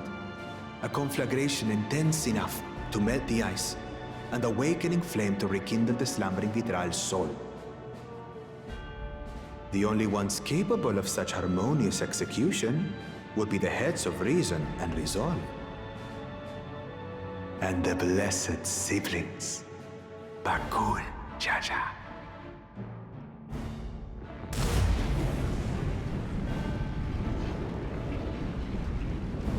Do you even have a motive at this point? Like, are you thinking past your lunch?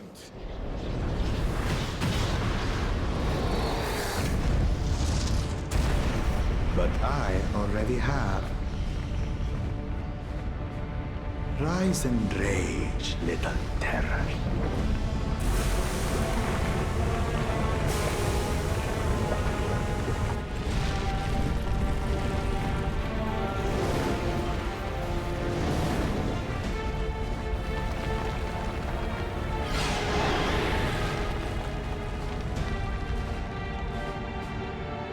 Oh, I never answered the question. The reason I was hoping it would have 3 heads is because, you know, Tritalk, 3 elements. I know Tritalk didn't have 3 heads back in FF6.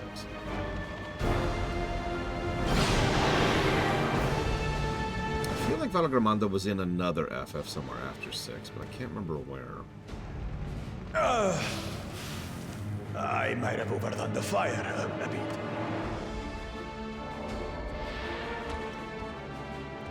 Hang on, I'm looking it up. Utter madness. Why have you done this?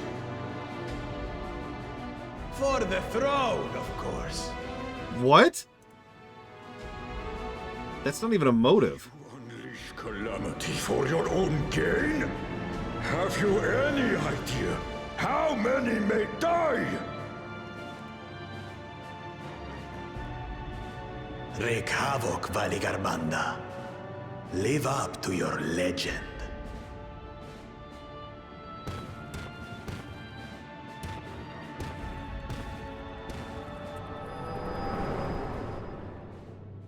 Yeah, can we kill this guy, please? We let him go last time.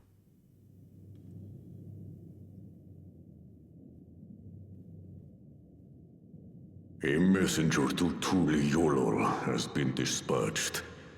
The Landsguard will send a contingent, I am sure. But there is no telling when they will arrive. That idiot! This monstrous act is a step too far, even for him! So, what's the plan? What kind of question is that? You know exactly what we're going to do. I told you, safety net. If we draw to others, it will be a massacre. Some might call it the wiser choice, if I don't want to fall behind the competition. But I could never live with myself. And my supporters deserve a better ruler. Alright, hold on. I love this game to death, right? I do, really. But this exact line of dialogue that's on the screen right now is a good example of empty text. I know I toss that word around a lot, or that phrase, excuse me, but I want to be very, very clear about what I mean when I say that. Some might call it a wiser choice if I don't fall behind the competition, but I could never live with myself, and my supporters deserve a better ruler. None of that needs to be there. None of this entire line, this entire sentence could be ejected completely, and nothing would be lost. She does not have to outright state that she is not a garbage human being. We've been grouping with you for over 10 hours at this point. Yeah, this is already established character stuff. This is just pure repetition. And it's being said in a weird way, right? Like, it's just out of nowhere. Might lose out on the competition, but I must do the right thing. And granted, you get it. I'm not going to take too much time on this. I apologize. I've already spent too much time on it. But I like to show my work. And this is what empty text looks like. So that's that. I will stay and fight Valigarmanda. No. You will go help people get organized in relief efforts and try and coordinate making sure that as few people are killed as possible. I am going to go kill Valigarmanda. This is an enemy so powerful that even my father failed to slay it. Uh-huh. Alone, I don't stand a chance. Uh-huh. I understand you've no obligation to aid me outside the right of succession. But for the sake of Urkopacha and its people, I beg you, join me in this battle. Okay, apparently she hasn't learned us over the last 10 hours either. Lady.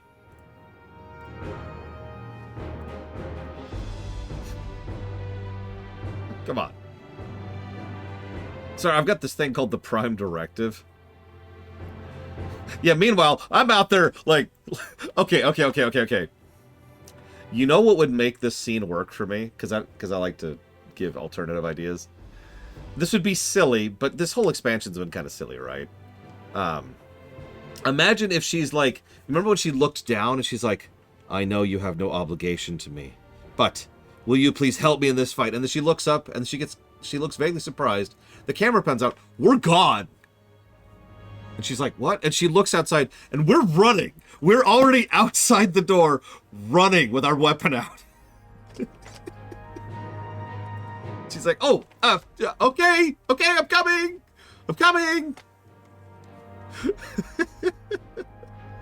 That would be awesome. Yeah, we're just like, we got this. Yeah, no, I got your back. Go on.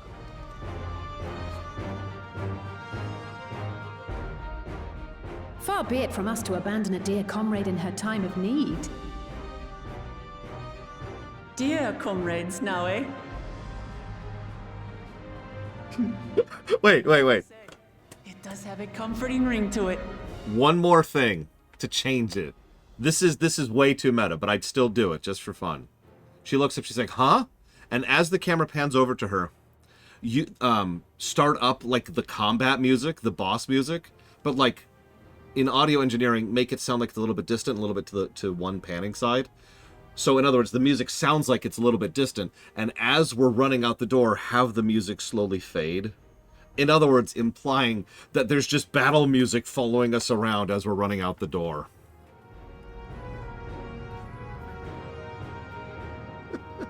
Knowing someone has your back makes it easier to do what you have to do.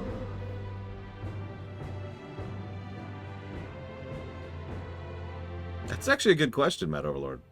Are we going to try to talk to Valgramanda? Like, we could talk with the other ones. They could speak. They're sentient beings. And what will we do? One committed to winning the contest above all else would race on ahead.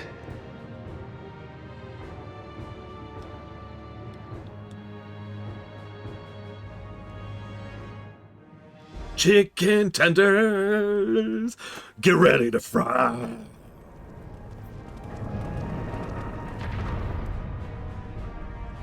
Anyways, negative to story. We'll need to find out where the beast went. I'm sorry. This is a bad cutscene. It's too long. It's doing empty text problems. It's repeating things it really has absolutely no reason to do, and re-emphasizing points it really doesn't need to. There would be so many ways to splice... Ignore my humor thought for a second. There's so many ways to splice this down and be like, oh crap. And instead this is being treated like a, we're gonna go fight the final boss. But, Rax, I know that you hate my guts, and you'd rather die than be in my presence, but will you acquiesce to joining me in my FF7R2 run someday? And Rax is like,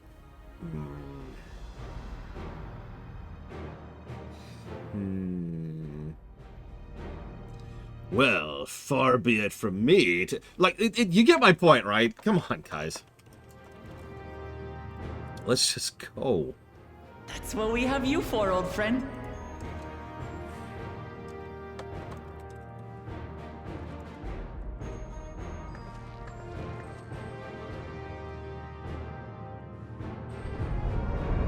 Yeah, we're currently up to... So, we're actually more than 45 story positives. I'm just not sure Inform the what's up to. Bello of the danger. They may need to flee to lower ground.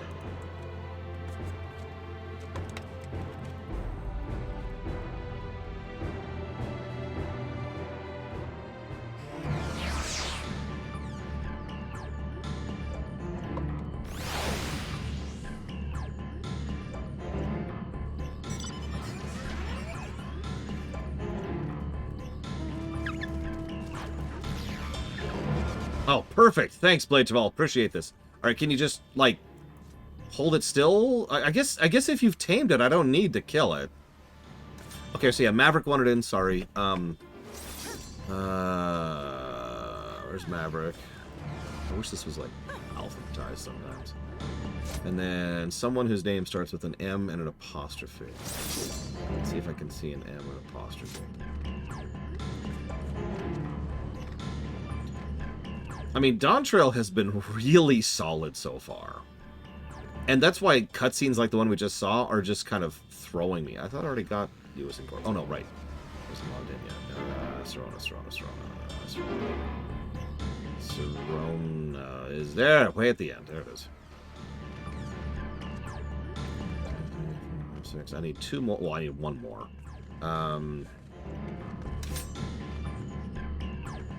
I don't see Andre.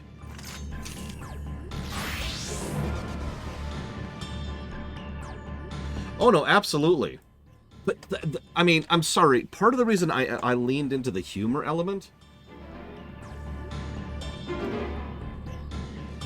This should be a joke to us, right?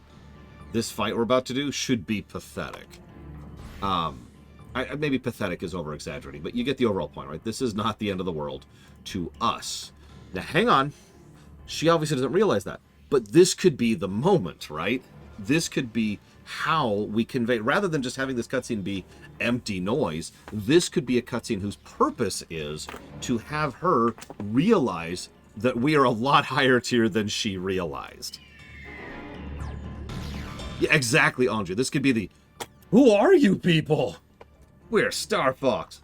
Sorry. This could have been that moment. That's I said the whole joking us running out with the sword kind of a thing. But at the same time, that could have worked, right? That could have been the kind of thing where she's like, what are you doing? Don't you realize how dangerous that thing is? And then just have... Aaronville might be a good pick, but like maybe one of the twins just be like, hold on. Just let him do his thing. Or her, depending on your gender. Just like, let them do their thing. What? Just relax. But they're going to die! And we're just up there, wham! Wham! Wham! And then we do the trial, and then we do a follow-up cutscene after the trial where she's just like...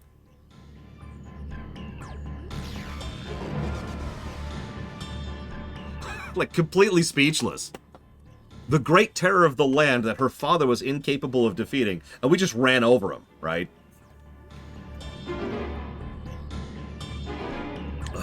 Anyways, do we have a... What are we up to? No, we need 1 more, and we need a healer, I believe. Anybody who wants in who is a healer who isn't in, give me a number from between 1 and 10.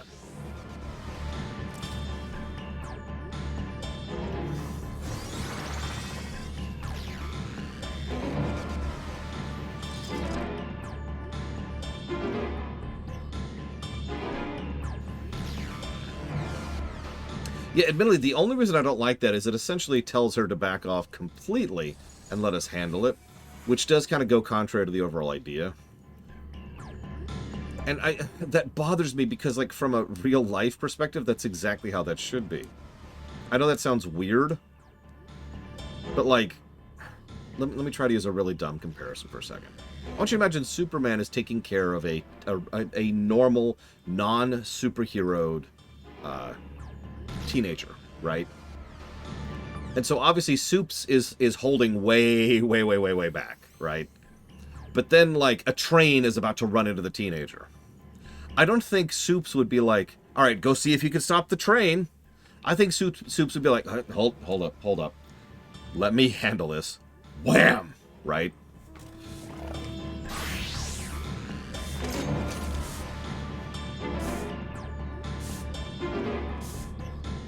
I mean, granted, that's a pretty big gap.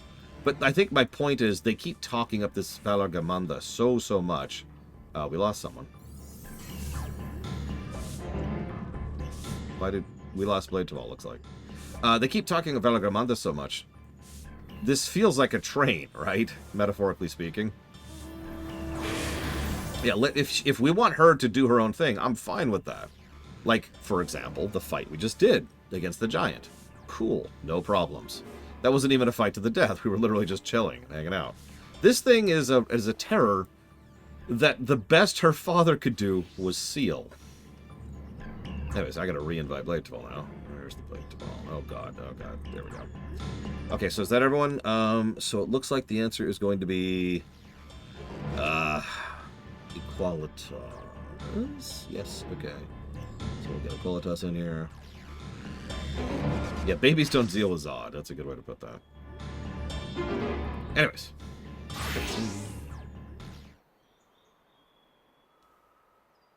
Also true, Reggie. So, how do we track the thing? It's a creature of this world. It's sustained by corporeal energy, which means a device should come in handy.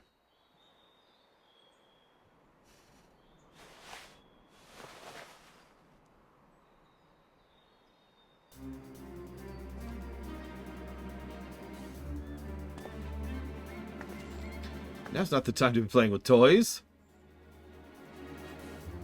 Yeah, the biggest problem I have is that Velagermanda is designed to be too big, too high tier, as weird as that sounds. Drag the thing down a little bit, I think. Instead of making this ancient death doom of horrible death doom, make it another Velagermanda. Maybe one of these shows up every few decades as like clockwork, for whatever reason, doesn't matter. The last one was defeated by her father, right? New one shows up. Oh no, there's a new one. And Bakul Jada's like, I'm really stupid. And then now it's a problem. And so she's like, I will stop it just like my father. So we brought it down a little bit so it's a little bit more low tier, a little bit more regular of a problem, you know, monsoon equivalent or whatever. Yeah, right. It makes it a local legend thing that's just kind of a normal lower tier problem, and now we go and help her with that.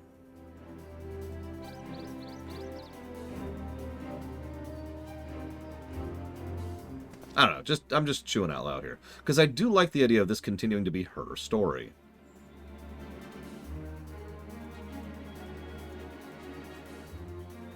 I'm not against that. By the way, I didn't read any of that out loud because there was nothing worth talking about there. If you're wondering. You're just gonna leave your hand there, Involve?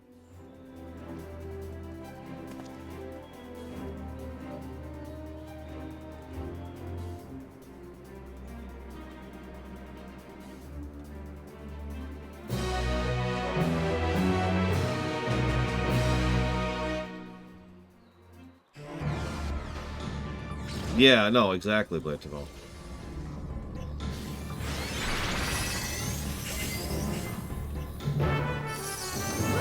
Oh, I like that idea, Rax. That's a good idea. So, for those of you not reading chat, Rax says, tie it in with the feat of proof. They expect it, because regular thing, regular time schedule or whatever. So they scheduled the rite around the arrival of the thing, so this is the thing you have to help deal with, right? I like it.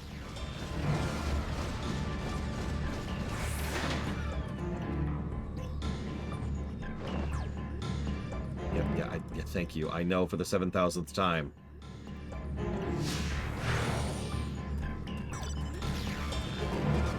This is... okay.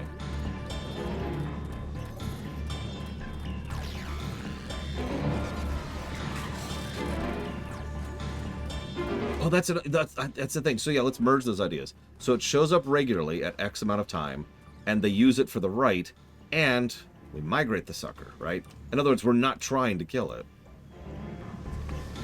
We're just trying to convince it to move.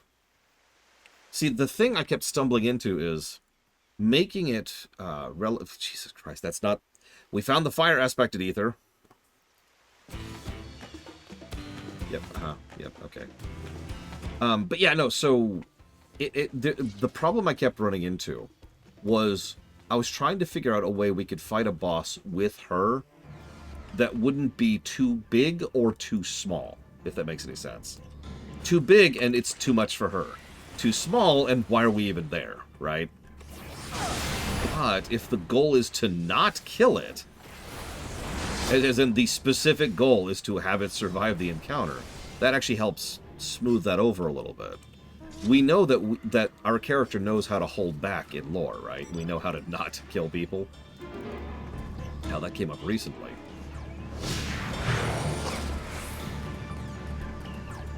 So, that solves that problem neatly.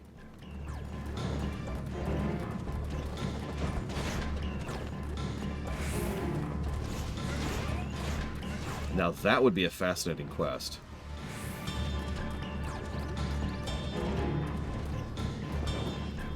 I don't know. I'd have to think about how to make that interesting. How would I make that interesting? Sorry, I'm thinking too far ahead of myself here. I like the idea of a solo duel duty with her, where we're fighting her, where the goal is specifically to not defeat her, to help teach her, to help be her mentor, right? And I'm trying to think how to execute that in gameplay in a way that doesn't break FF14 in half. Because I know this game has spaghetti code issues, so there's only so much we can actually do with it. My first and most immediate thought was... That's an interesting idea, Rex. My first and most immediate thought was to try and make it so that you don't... you essentially want to get hit by her, and you don't want her to get hit by you. But I don't like that. Like, that's just babying her at that point. That's not going to help anything. Maybe... Yeah, like, maybe keep her health. That's a good idea, Blade 12. Keep her health, like, below 50% for X amount of time. Don't allow her to die. Don't allow her to hit 0. That's a failure state. But also, don't allow her to recover that much. Something like that. I'd have to think about that. I feel like there's something we could do with that, though.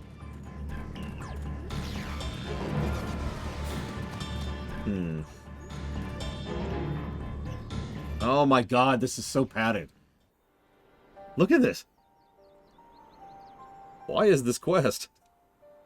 I'm all ready to go, and the game's like, hang on.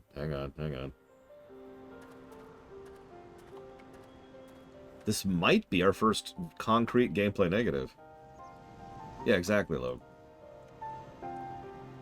Like, the gameplay negatives I've given so far are for ether currents and the hub, and that's it.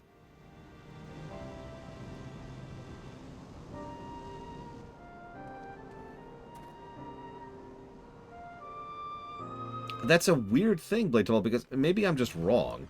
Lord knows I've been wrong many, many, many times in my life. But I thought there were plenty of dungeons that go straight into trials in this game. Like, immediately.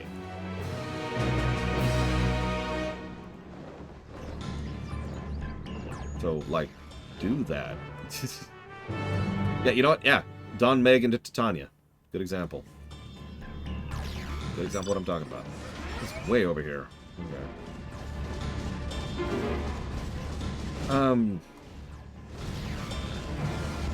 Okay. Okay. Hear me out. I'm gonna borrow from WoW.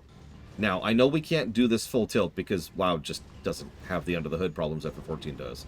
But there are 3 quests in WoW, back in Pandaria, that are part of the legendary chain with Raytheon. Some of you probably know what I'm talking about. One is for tank, one is for healer, one is for DPS. You partner with Raytheon, and your goal is to do something to help him, dependent on your role. And you get the vague idea now, right? So, as a healer, you're trying to make sure that she stays alive long enough to actually do her job. As a DPS, you're trying to kill things quickly enough so that her self-healing doesn't run out. As a tank, you keep stuff off her so she can kill it.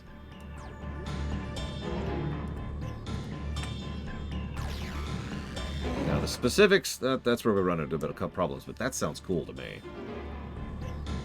I cannot believe this is 2 quests of following this hand around. What in the world?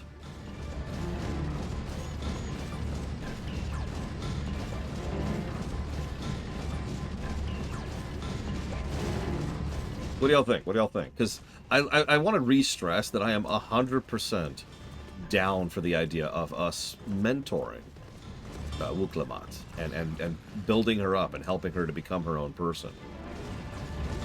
We did it, right? We won. We have functionally retired. We're in Hobbyland now, right? I love the idea of one of the things we choose to do with our spare time is help someone else to become an adventurer, to grow into her own self, whatever it is she wants. Oh, come on!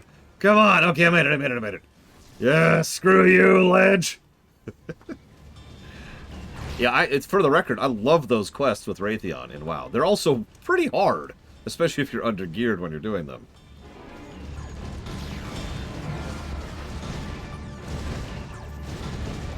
Yeah, ironically, doing that kind of thing would probably work best if it was optional. And this is FF14. There's not really much of a thing as optional, especially for the main character of an expansion. Because I'm sorry, she is the main character of this expansion, not us. You know what? The role quests kind of dipped into that a little bit too back in Endwalker, didn't they, Five?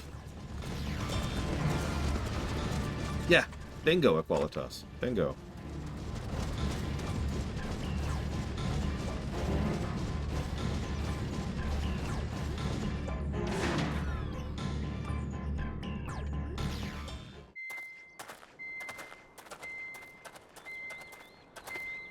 The trail ends here, it seems. Could Valigarmanda have shifted its elemental aspect? Ooh, that's a good idea, Rax. It does have 3 to choose from, after all. In any case, I'm almost certain the Vitral was headed in the direction of Warkor Lardor. We should let the others know we have a likely location.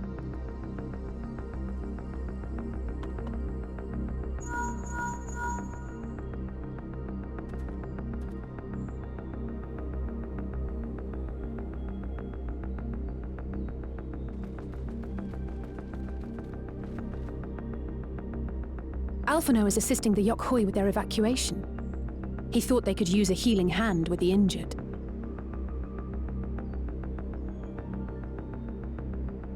So where is Valigarmanda?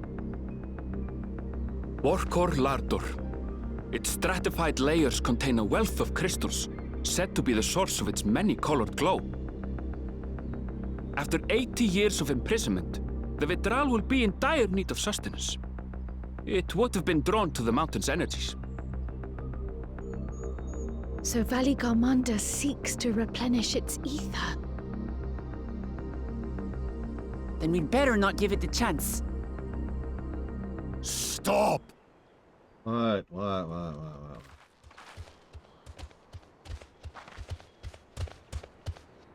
You again? That mountain is sacred ground. I forbid you to set foot on it.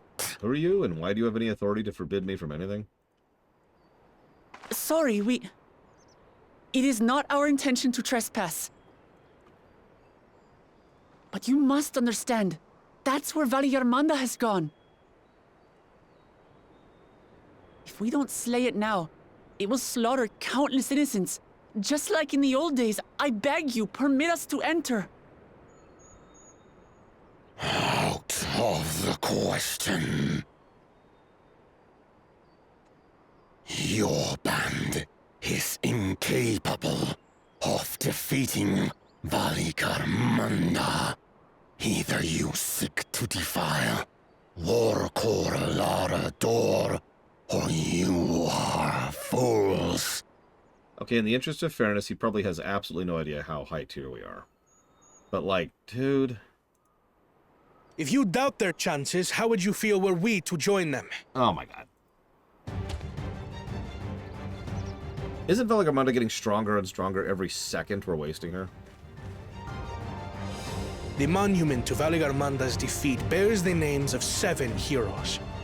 With our forces combined, we also number 7. Okay. I like how he looks around like, hang on, 1, 2, 3. No less doomed than 4. Yeah.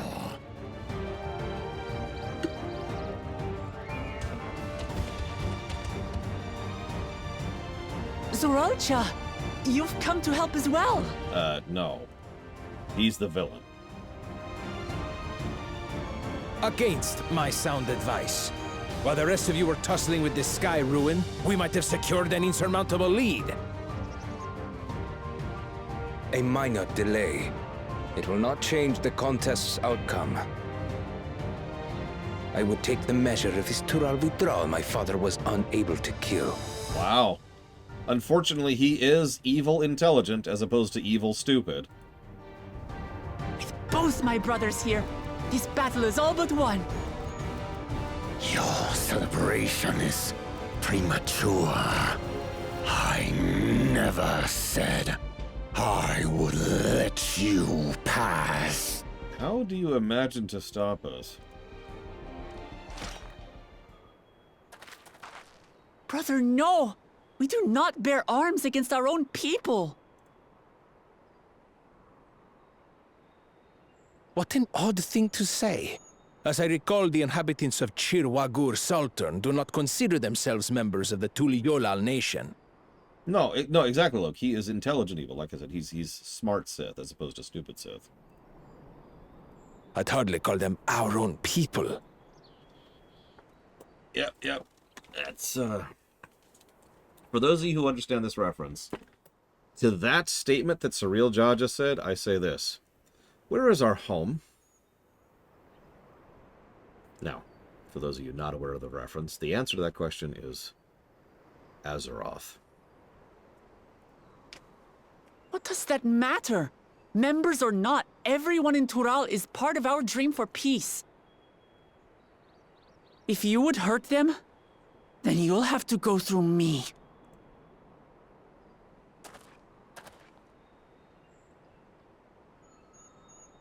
Oh, also I'm here.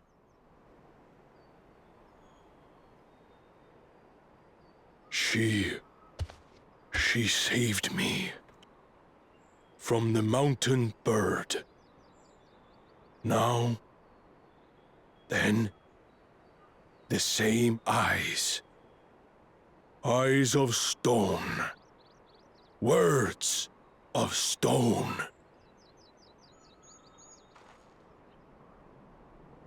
We are still in her debt. This is true.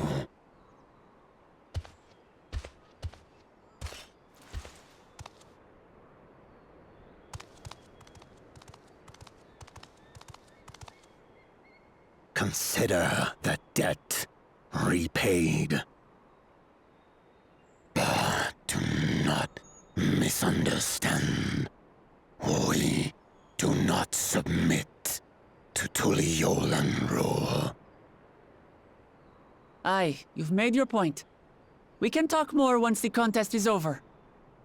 The evil warmonger has won. Ask your name. They do look like they would pop, don't they, Reggie? Wuklamat, protector of peace, and soon-to-be Dawn servant.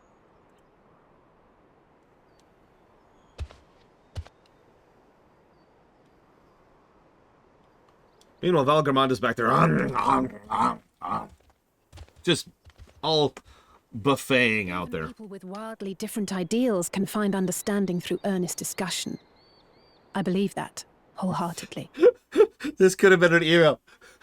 There needs to be a new classification of cutscene. This could have been an email. Every office worker in the world just related to that. As do I. I won't give up until we reach a compromise. Assuming you survive, my old bones and I will be waiting here for the true heir's return. Your thoughts have always been a mystery to me, brother. But I'm relieved to see you put aside the contest for the sake of the greater good. Our nation is a fortress, and its people the bricks with which it is built. The more that are lost or broken, the weaker Tuli-Yolal becomes. Oh, okay. Didn't you want to kill a lot of people to make your point earlier? Even the crudest rock has value as a stepping stone. Guys? Come on, you two. Forget about the right of succession for now, and help me fight this overgrown snake bird. You know, I hate to rehash this point, but I once again feel like this wouldn't bother me as much if Valgarmanda was not some big death doom, right? If this was part of the contest and they all decide to work together and put aside their differences because they're all concerned about their capacity for actually beating this damn thing, And that would have worked a lot better, because all of a sudden all of the urgency goes away. And there's no, like, you know, evil Death Doom getting stronger in the distance and possibly causing rampage and damage as it's going. And this is more about them deciding what they're going to do with regards to how they interact with each other, which would work perfectly fine for me.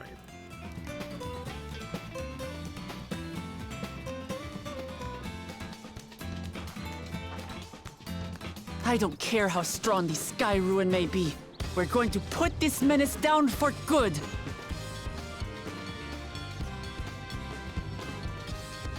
And then we're just sitting back here encouraging, like, yeah, you got this. You got this. I had a thought, too. Hear me out for a weird second. So I know we want a trial, right? And trials are cool, and I like trials. But make this not a trial, as weird as that sounds. Make this a solo Judy. And we start off playing as her. Uklamat. And we've got a party of the others. And, you know, the goal is essentially to reach a certain phase, like, I don't know, 30%, 40% or something like that. And then something goes wrong. And he's like, oh yeah, cutscene. And then she's like, oh no. And that's when we step in. Right? As the mentor, that's where we're like, oh, hold up, hold up, hold up. Let me get involved there. And we step in and we finish off the last 20% and just run over it, right? As ourselves.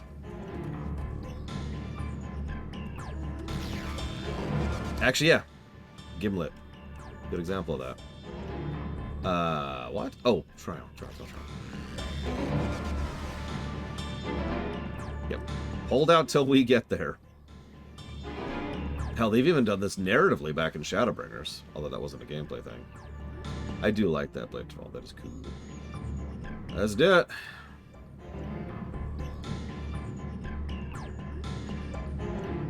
Time to fight a large flaming snake or a large extra dimensional snake or... Yeah, whatever. We'll figure it out. Of course, then we'd need an actual trial instead of this. Oh, wait! We've got a giant two-headed ogre guy who's supposed to be super strong over there we could fight instead of as a trial. There you go. There's the trial fight.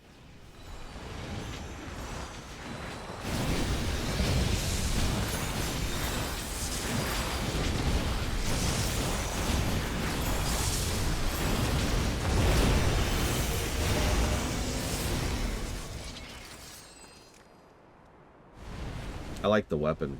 I think that was smart.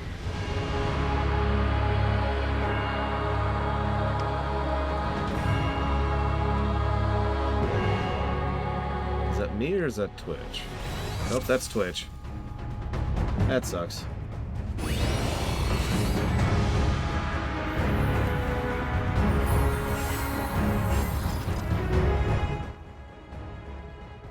Oh, there it is.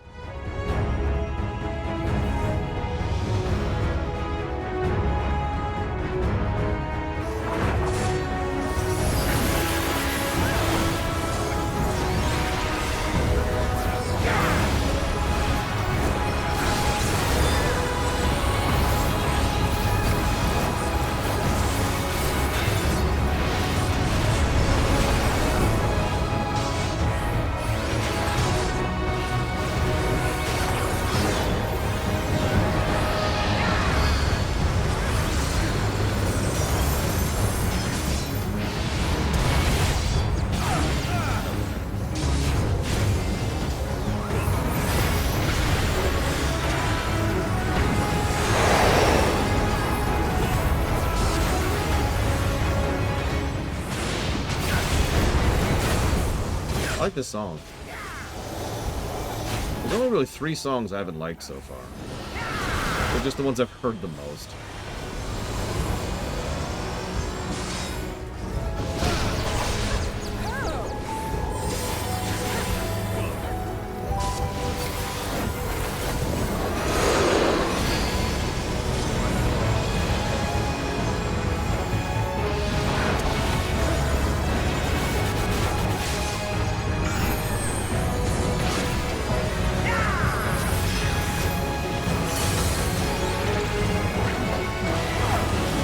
That would make sense, Matterlord.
Tri-Disaster?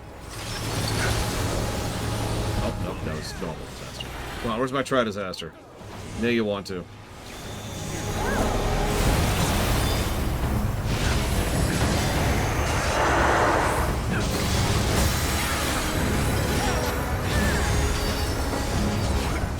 Oh, that's interesting.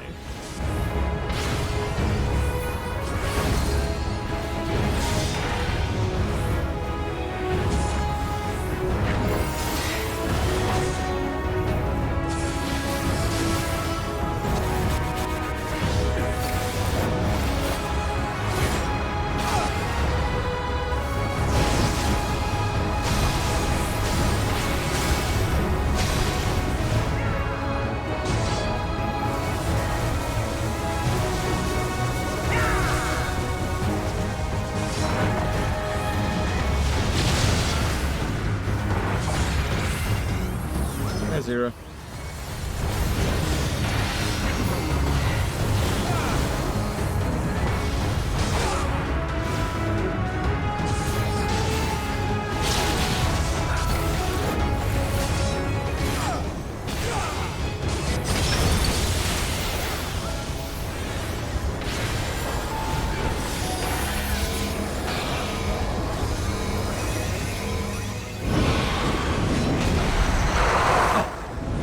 The order I thought it was gonna go. My bad. Completely.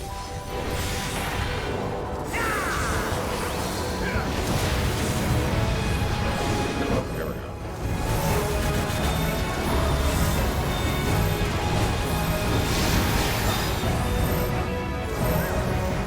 Okay.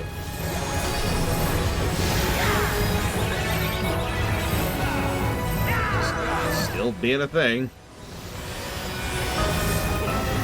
Holy crap. Okay.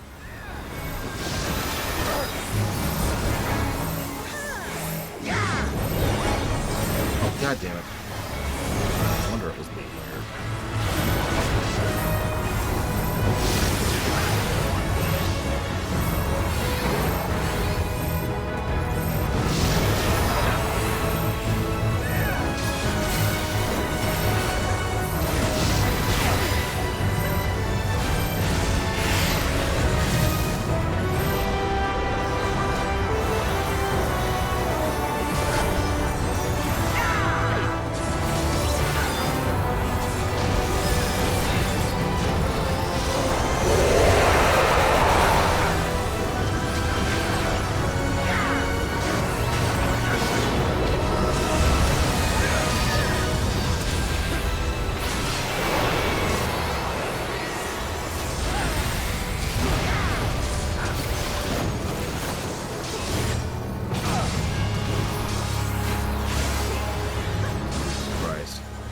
Healer's mana is not here right now.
Yeah, Machinist is a very cool class.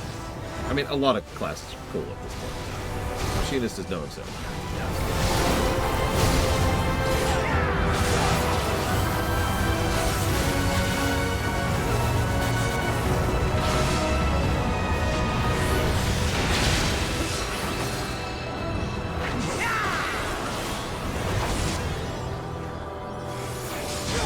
Yeah, it has a shotgun and a flamethrower. I was showing off classes to my sister, and one of the classes I showed her to show off how cool classes can be in this game was Machinist.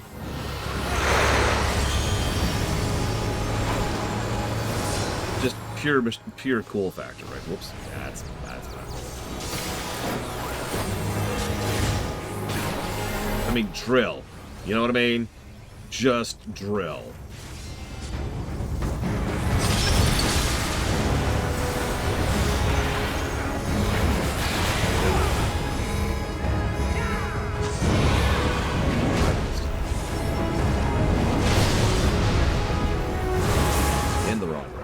Still ready.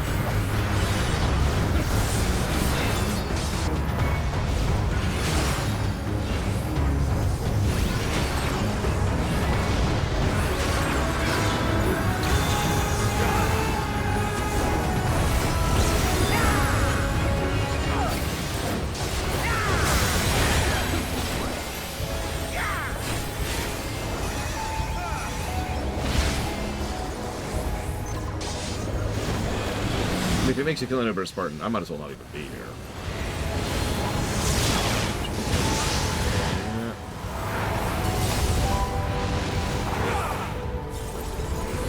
All I am right now is a low DPS.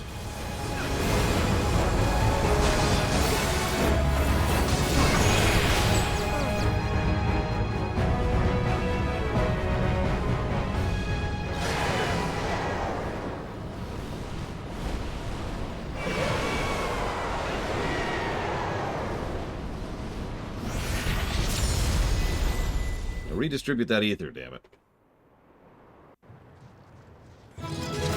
Yeah, the off-tank problem is definitely something FF14 has on some fights. In some fights, having that second tank is pretty much mandatory. In other fights, they're being a glorified half DPS. WoW introduced the concept of the tank swap specifically to solve this problem, but also some other games, including Guild Wars 2, play around with the idea of certain boss fights having just other stuff to do, right? Other things to tank. Like, imagine if in the middle of that he was like, and now I summon this other crap, and I'm like, oh crap, oh crap, oh crap, and I go and I just hold it over here. It doesn't even have to be DPS down, I just have to hold it and keep it away from the party. Or, if you want to really get fancy, maybe I'm holding the stuff over here, and they do, like, okay, you remember that ice attack, where it did the spikes in all directions, right? Imagine if that was an entity I had to tank. And so I'm tanking that, and my positioning is now going to determine where that blue spike is and where those are going to come out and hit the rest of the raid. So now, not only am I keeping something off everything else, I have to actually think about my positioning. In other words, I have something to do. Stuff like that, you know. You can play around with it.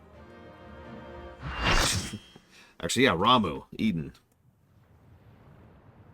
Not a bad example.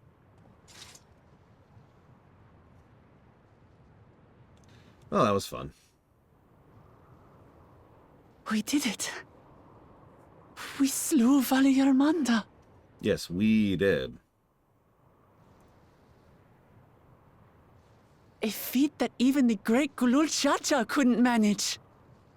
I mean, A, he didn't have me, but B, and arguably more importantly, he wasn't fighting a weakened Velagarmanda who was in the middle of gorging because of years of starvation. Oh yeah, Susano. That's another good 2-tank fight. For you, Papa! Good fight, though. Good fight.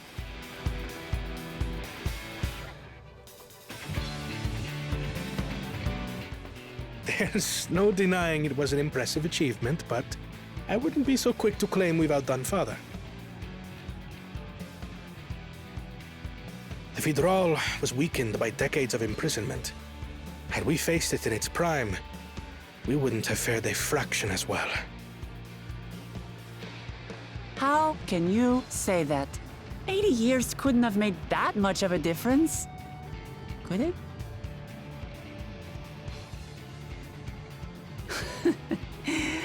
Oh, who am I kidding? Papa's still the best.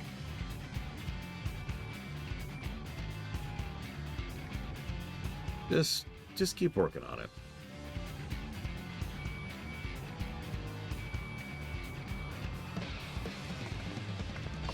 You're right about that.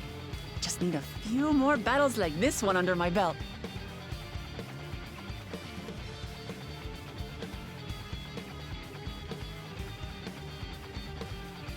The Sky Ruin lies dead, and still, I've yet to prove myself the miracle.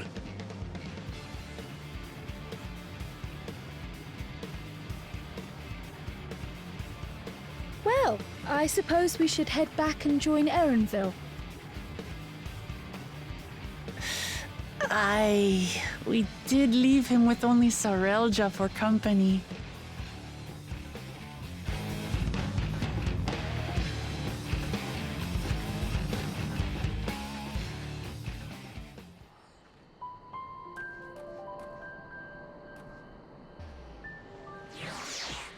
It's fortunate we vanquished the winged calamity Eric could inflict greater suffering upon Vizsla. Guana did well. Our promise has promised too, don't you think? Yeah, they should probably roll together. Witnessing Zaralja. Oh god, wait, no, they can't roll together. Because if this is Crusader Kings 3, then if they end up ruling together... Witnessing Zaralja in battle, I'm understanding why he's widely considered Tuyolo's greatest warrior. Didn't I tell you? I pulled my own weight in battle now. Yeah, you are a Picto. Not that I saw any of that. The matter about doing our father aside, this is the best outcome we could have hoped for. Never again will our people need to fear the looming shadow of the Sky Ruin. For another 80 years until it comes back. Our proud expression bespeaks a successful hunt. Not that I'm surprised in the least. Zaralja came back early, but left almost immediately with Sarilja in tow. He seemed disinclined to share in any victory celebrations. Something unusual for Zaralja. No, it's Bakul Jaja that concerns me. He's probably far ahead now, making the most of the mayhem he caused. Can't believe he did something so evil just to slow us down. If we hadn't slain Valagramanda, it wasn't only Kopacha at risk. It would have been death across the entire continent. I'm more than ever convinced that Bakul Jaja cannot be allowed to rule. I have to catch him and take back my keystone. And honestly, probably kill him. I know I argue for killing people a lot, but no, really. We should probably kill him. Like, he stepped over the line the moment he released that thing. You know what I mean? That's ignoring the multiple times he's tried to kill us personally. I can forgive that. The Akui must be anxious, wondering when and where Valagramanda will strike next. I suggest we hurry back and allay their fears. Yeah, exactly, Loke. All joking aside, he's mostly been a Saturday morning cartoon. Mr. Red got there before me. He's mostly been a Saturday morning cartoon villain, but he just released, like, the plague on people, you know? And did so willingly and knowingly, and did it without any consideration for anyone other than his own purposes. It's alright. Stab. like, you're done, boy.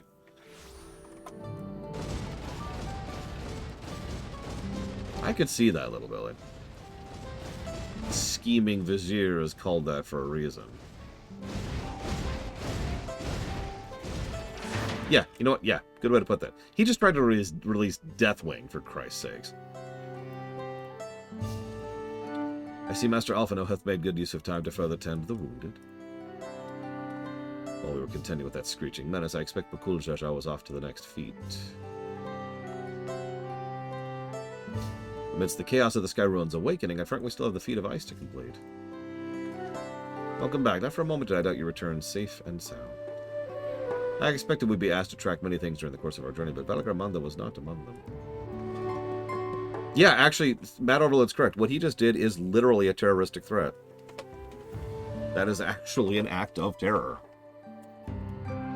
Vidral is any type... So we suspect that Vidral means any specific creature who, through coincidence or circumstance, or deliberate machinations, has lived long enough to absorb enough ether to become more than a typical version of its own species. We met several of them back in Stormblood, and that was part of the Four Lords quest chain, if you remember that. If you're not familiar with that, don't worry about it. Now, that is still speculation. They never 100% confirmed that the Vidral are the same thing as the other thing. No, not the dragons. It was a snake, a turtle, a cat,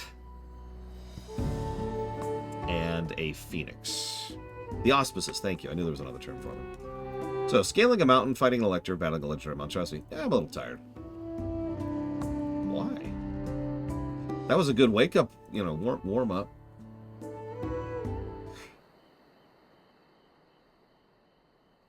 To the temple, then. That won't be necessary, heroes of the hour. What's up?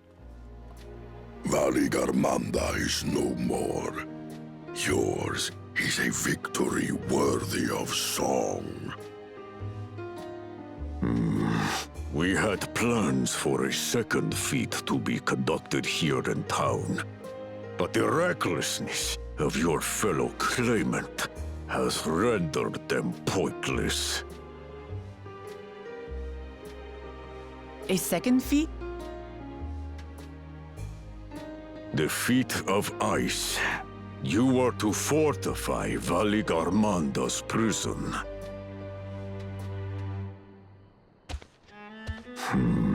How shall we proceed, High Luminary? What more would we test, Zurmurwer? They have defeated the Sky Ruin and saved the gods know how many lives. If they are not worthy heirs to Kulul Jaja, then no one is.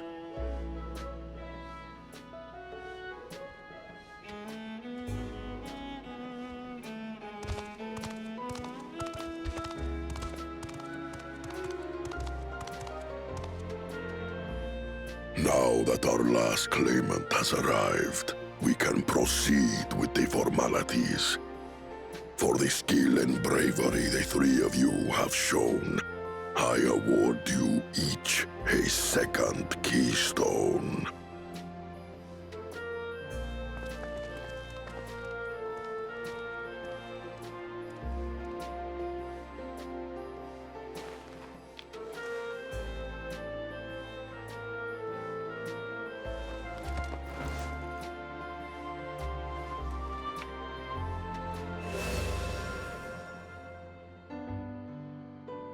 That makes 5. Only 2 left to collect.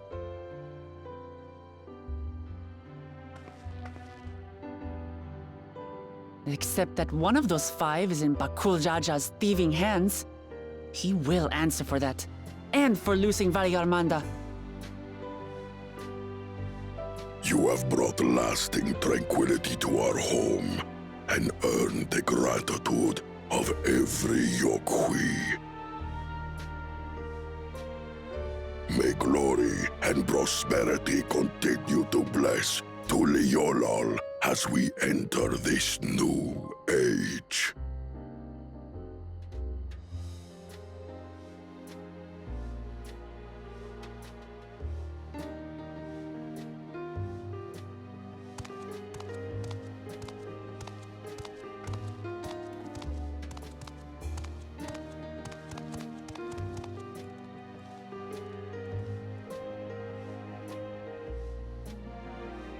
Was never much of a talker, our brother.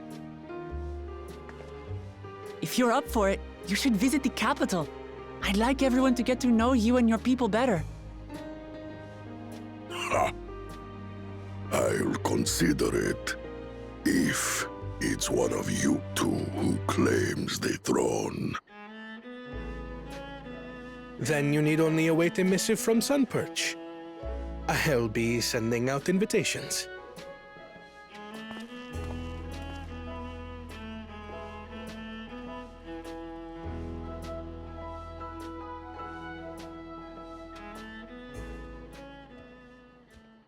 Today is a day for unusual visitors.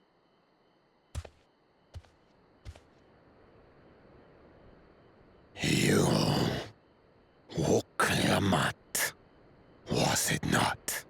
I doubted you could slay Valikarmanda, but the quiet skies proclaim your triumph. Had the Vidral been suffered to roam free, it would have terrorized us all. Once again, we find ourselves in your debt. You owe us nothing. We fought because we wanted to. Yet a debt has been incurred. All the same, it will haunt me if I do not repay it. I wouldn't even know what to ask for. How about, please stop trying to kill us. Sincerely, Uklamat.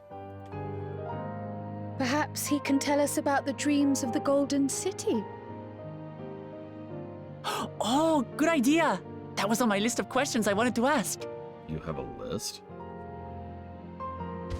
The Golden Dreams. Yes, we have records of our forebears and their visions from the time before the Shaktural expedition. What did your forebears see?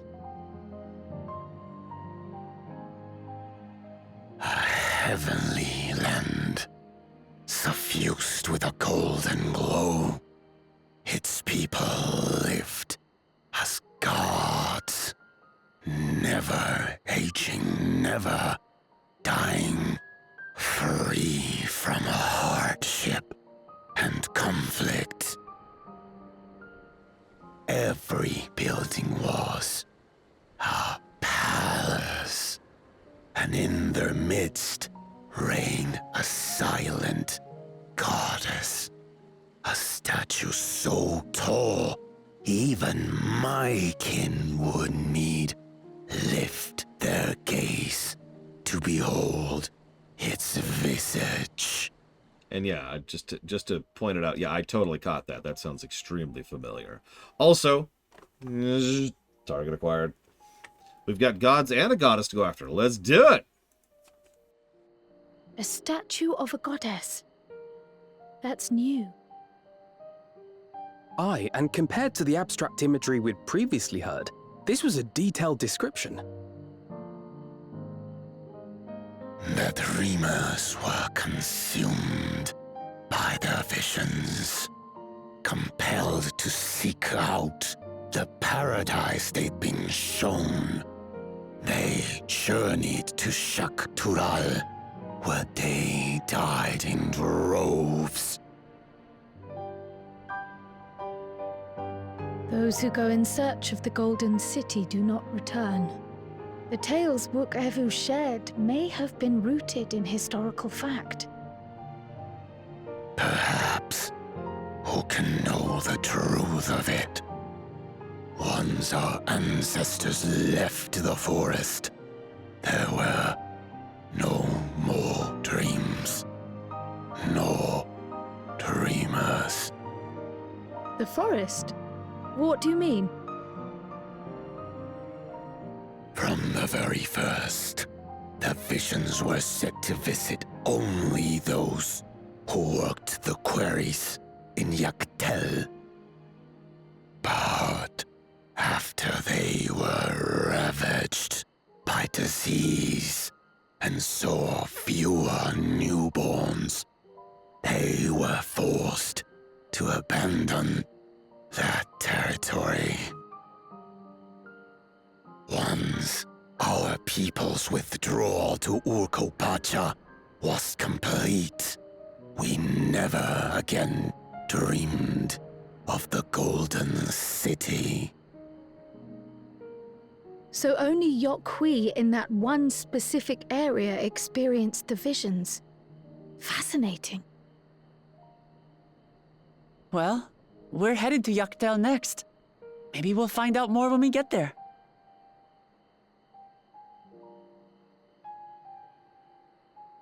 Thank you for sharing your stories with us. I do not require gratitude.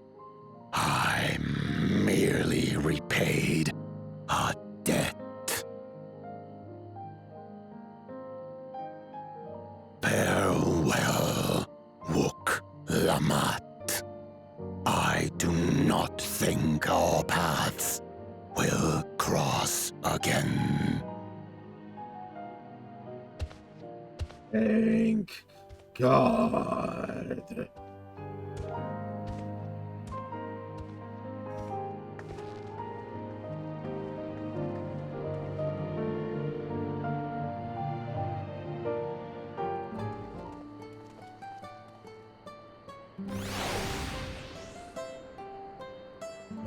Speaking as a voice director and as a voice actor, doing this for long periods of time will absolutely destroy your throat. In fact, I need a drink already. Ugh. So, I don't think Vorpal and his brethren have a change heart about Tolio, but that doesn't mean they'll never change. Today's proof of that. Ooh, up, quests! Quests! They haunt my dreams. They haunt my nightmares. 2. Okay. 1 second. That's true, Loke. I do remember that. Yeah, there's just an IV shooting water. You know when you go to the dentist and they have that little water spitter that you just goes water straight into? Yeah, that.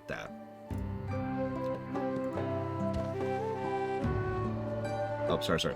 This is for you, Occultist. Great and mighty lore. Okay, we're done. I've heard of your tales over the victory, and for that, you're awesome. Everything's cool. Please demonstrate your martial prowess. What? Okay. Yeah, again, speaking as a voice director, I try not to encourage my people to do growly voices unless it's a smaller role. Diablo, in the R Diablo, is actually a good example of a voice I don't mind people doing growly voices, because he only has like 10 lines, right? But imagine someone like, say, Kane from R Diablo. Imagine if I asked, I think that was, oh god, I forget who voiced Kane. Imagine if I asked the Kane's voice actor in R Diablo to talk like this constantly. No.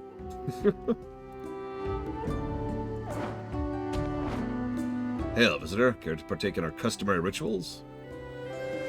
Mining. Mining? Okay, well, I'll go ahead and get a jar of salt. Water.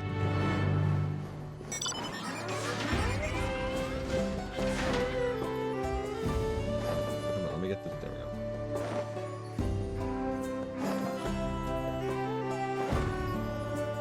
Yeah, I'm sure there are techniques to growl more. But all I know is pain. Infinite pain. What? That's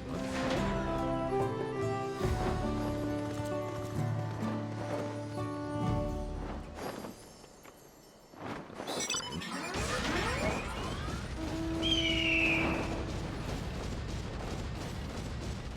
Oh, there's a train going, if anybody cares. Nut trains! Speaking of which... nothing at all. Never mind. Ignore me. Oh, no. That's what I was going to say. God damn it. It's doing that thing again. Work. God damn it. So, question for the crowd. Do we honestly think that that qualifies for a negative? That would be a story negative. And it would be a negative for having to sit and listen to people growl for entirely too long. Like, you put significant and relevant exposition in the voice of someone who talks too slowly and is unpleasant to listen to.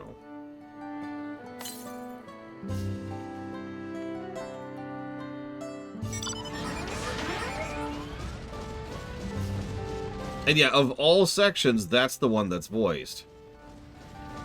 You have huge swaths of this game that are not voiced, and you decided not to voice, or you did decide to voice that one.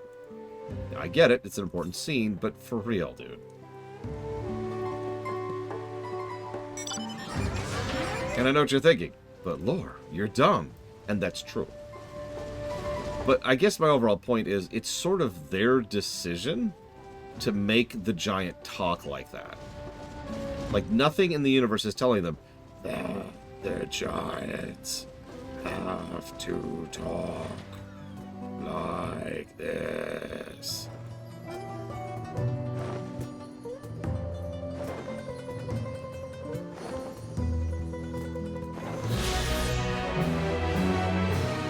I wouldn't go over one negative for that. It's just, that's a reasonably long, significant, and exposition-heavy cutscene, which was voiced like that.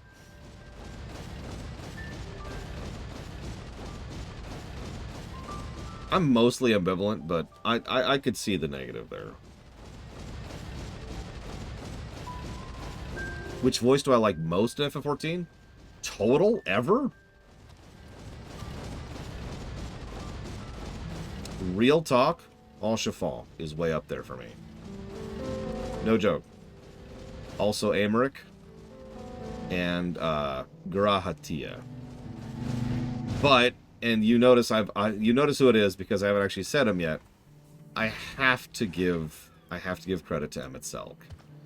He's probably my actual pick.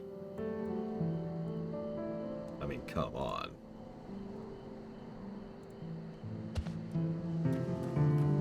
I Nevermore. Yeah, Emmett Selk is kind of perfect. Enunciation, distinction, nuance, tone. How much of his character comes just from his voice actor?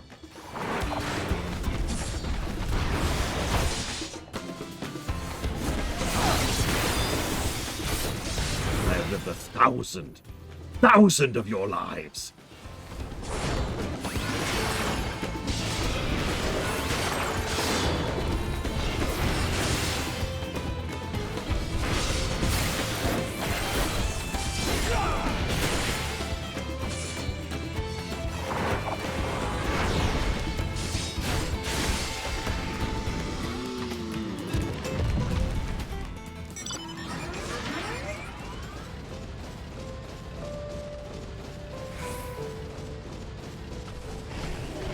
Yeah, Elidibus does a lot of really good stuff, too. The problem is there's a lot of great voice actors in this game.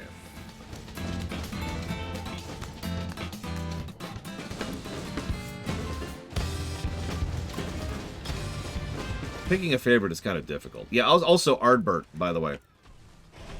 Forgot about him for a second. Oh, for Christ's sakes, just die.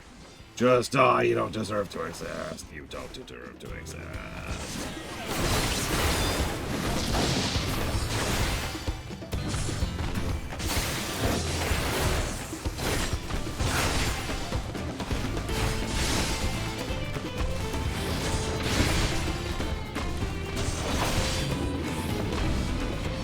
I believe there was like one Yura, but nothing memorable. Nothing substantial.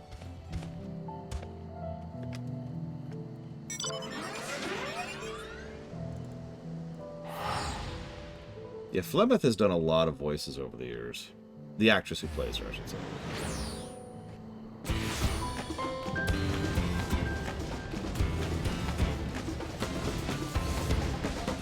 Who? Steppenwolf?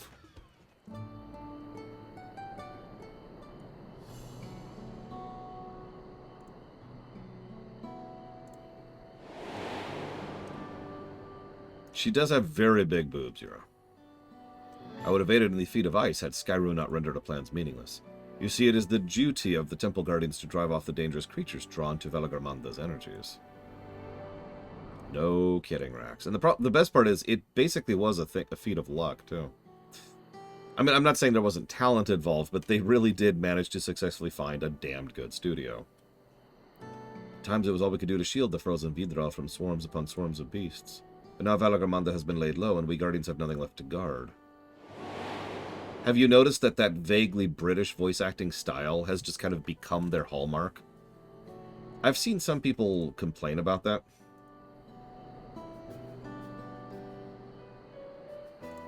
Those people are stupid.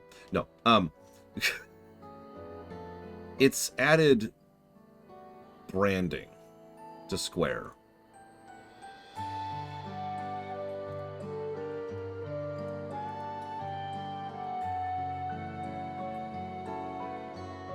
Like, it's not just FF14 and FF16.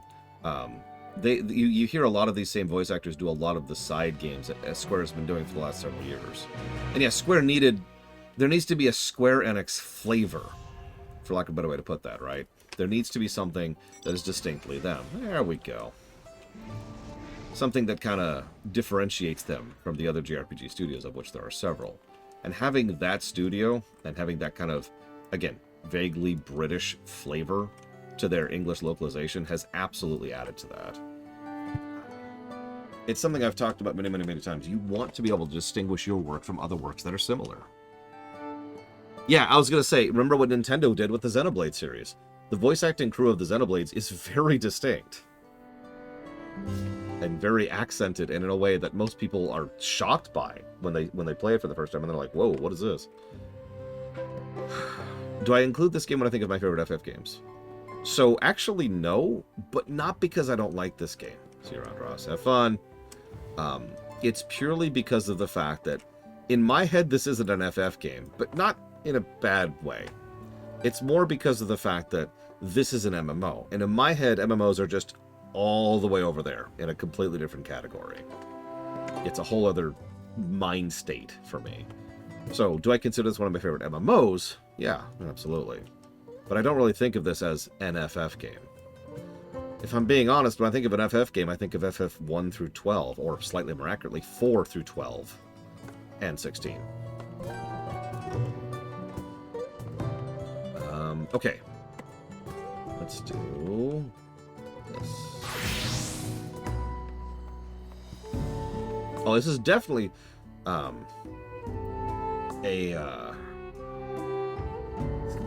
thing.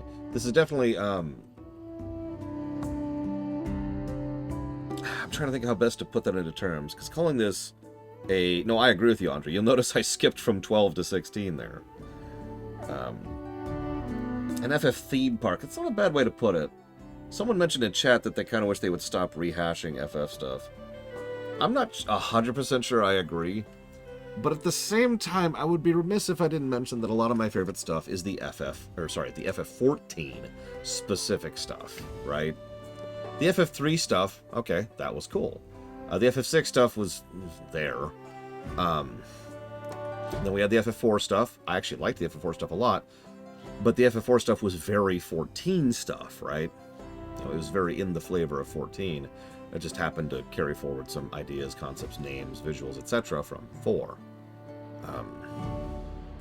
And yeah, there's a little bit of the Kingdom Hearts vibe. I was actually going to bring up that exact same comparison. Because there's a bit of a Kingdom Heartsiness to some of this stuff.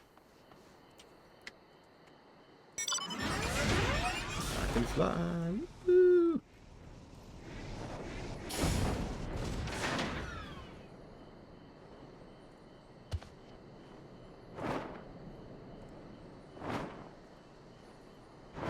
Wow.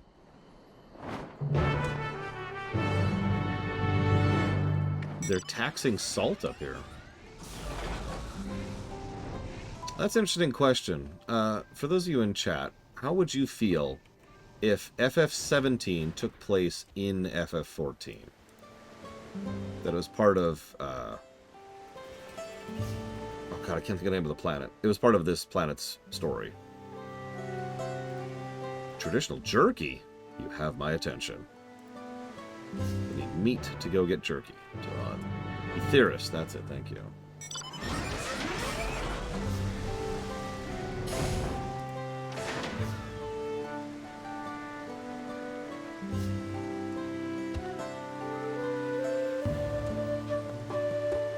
Well, it's a trifling task for someone as formidable as you. Our people would be honored if you would accept this blessed fruit from your famously capable hands.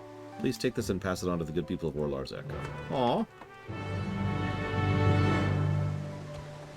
Actually, yeah, I've seen several people who posited the same thing, Rex, myself included. What would the story be? I mean, this is a large world. They have essentially infinite canvas to paint with. However, yeah, setting it before the final days is kind of the easy option there. You can also set it during the Ilagan times.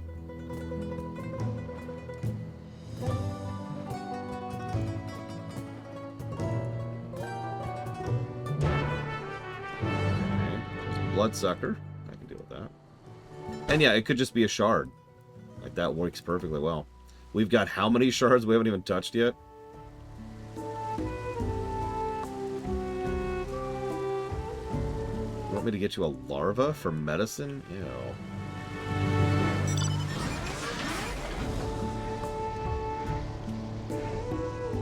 I mean, you probably could. Meme cartoon, right? I wouldn't even argue that.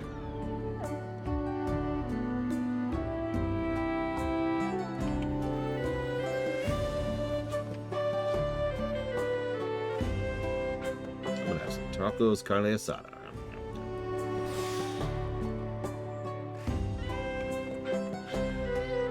Is that all of them? Yes. Excellent. Okay. I love being able to fly. Woo!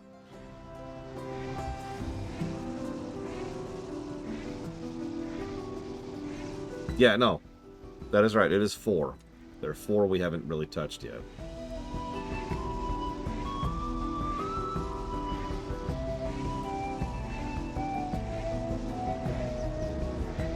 Now here's a question, since I'm pretty sure we know the answer to that. Which elemental aspects haven't been touched on yet? Or to ask that question in the inverse, which aspects have been joined? Show respect, Weaselworm. Okay. I soothe you. Soothe, soothe, soothe. Whoops. Soothe.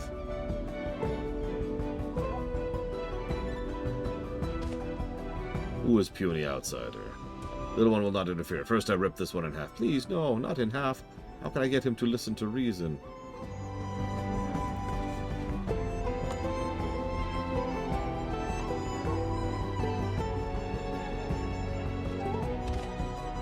Little outsider knows Goral Kayor. Surprising. This time I go home, but next time no more angering us. Thank the gods. Was it my dear warlord friend who sent you? He's trying to negotiate fairly, but something I said must have offended him. What you spoke was a peacepeaker's phrase that means your virtue casts the light of fortune upon me. It offers the utmost respect to the listener and invites him to repay you in the same. My friend taught it to you, didn't she?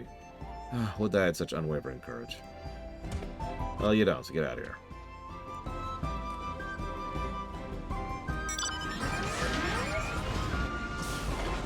You know what game I absolutely do not want? Playing as Ardbert during his adventures.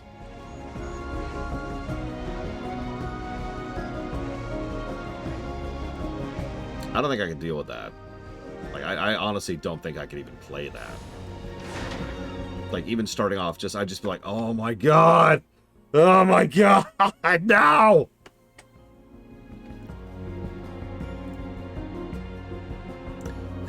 Greetings, visitor. You know the plan? Well, there's a problem. Some other creatures have been drawn by the spell. Oh, yes. That despicable bloodsucker will never creep out from hiding so long as they're around. I'm afraid I must ask you to get rid of them. Luckily, there's nothing our core loves than fresh blood more than... Oh, yes. I'll watch from a distance. Dude, are you... okay.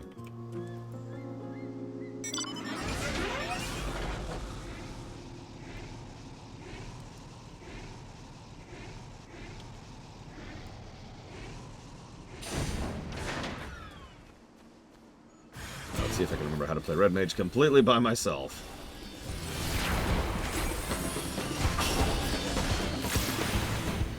Up.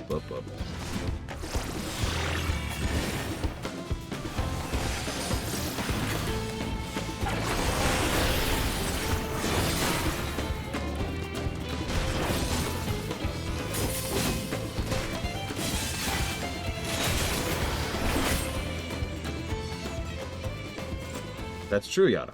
And then failure.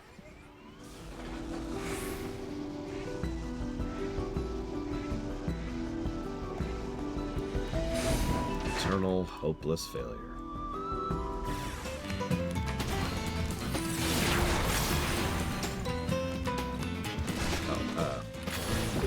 Over here.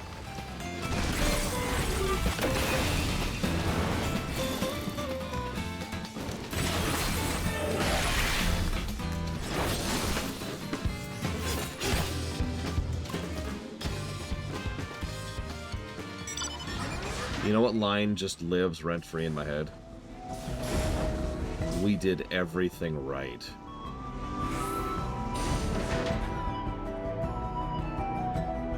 Finally, you must be so exhausted after all the dashing and dashing. As for me, I feel rather invigorated. Oh, yes. Yes, I was practically counting the seconds until I could drain your life's blood. You have caught me, for I am a demon.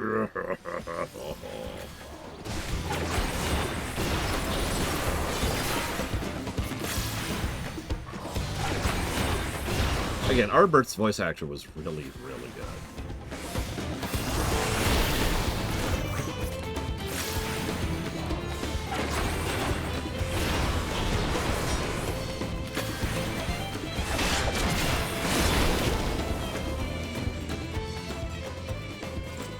Well, he did.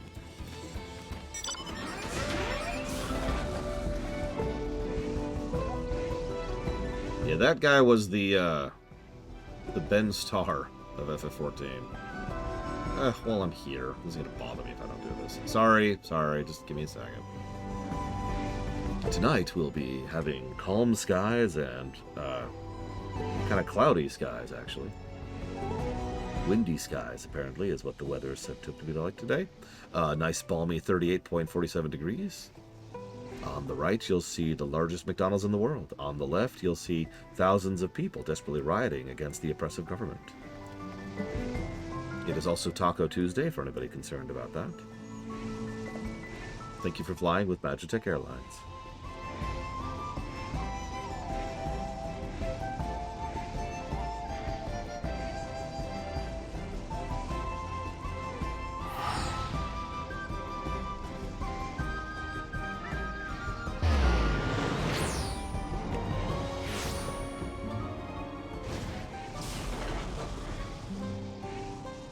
Did that used to keep us mounted when we teleported?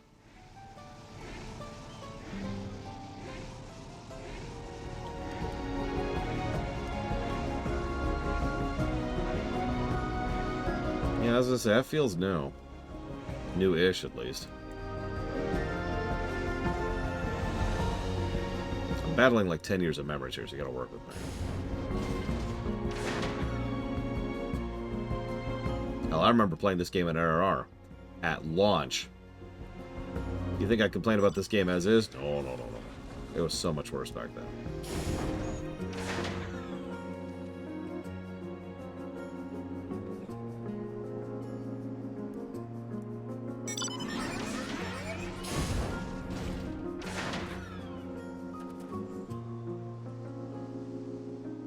Oh yeah, everything was worse. Even just turning in an item for a quest. Something I like to point out periodically is that they added 2 separate quality of life features for turning in a thing when it comes to turning in quest items. One is you can click the item in your inventory. Well, actually, no. One is that it'll actually go straight to the item in your inventory. The other is you can click the item in your inventory to pull it over. The third, which because I forgot about that, is you can actually right-click the item in the quest turn-in and just do it there.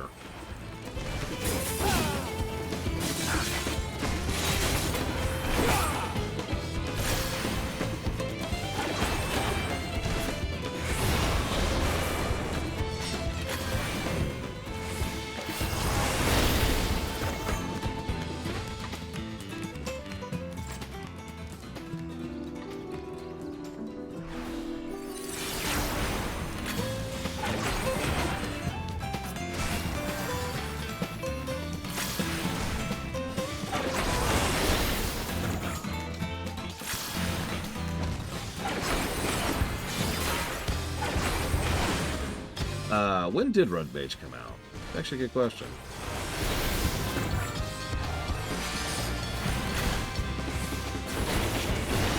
I know it's at 50, so it's probably not Heavensward. Okay, it was Storm.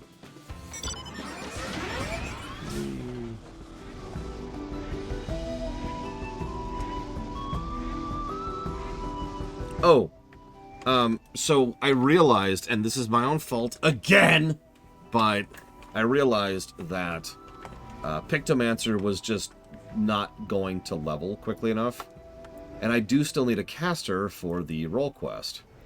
So I'm doing all this stuff on Red Mage now, and I will go ahead and level Red Mage. Ow. You might be thinking, what's the difference? Red Mage is already 90. So I'm already ahead of myself on Red Mage. Whereas Pictomancer is still dragging its ass back here at 86.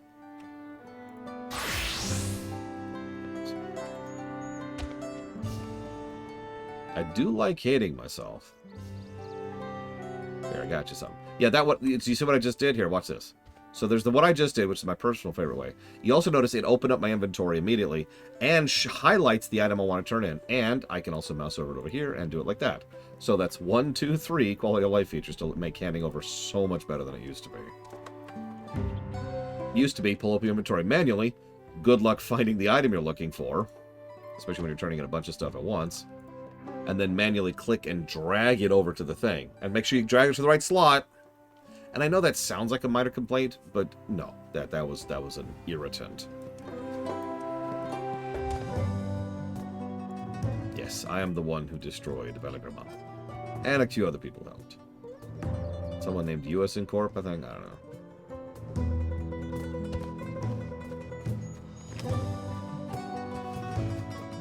Do a dungeon under level with the others to level faster. Not really. Like, I have opened up a few options for leveling Picto, but ultimately those options don't really matter yet because Picto isn't 90 yet.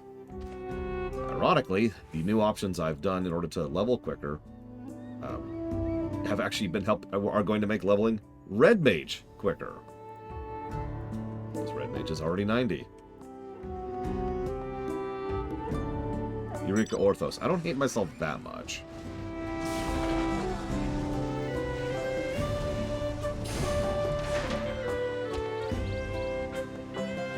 Thank you for passing out the Sanctifruit. Having seen the people's appreciation firsthand, are you curious about the significance of such a seemingly simple act? According to ancient Yokui legend, our ancestor Carverhur prayed to the gods that we might have strength without equal and bestowed the Sanctifruit upon the masses. He has since been revered for his boundless generosity. Inspired by the gesture, those who accomplish great feats have taken up the custom of delivering fruit to the people. Thus, did I invite you to do the same. After all, I can think none more worthy to perform the rite of a venerated warrior. That's actually a huge honorific. Thank you.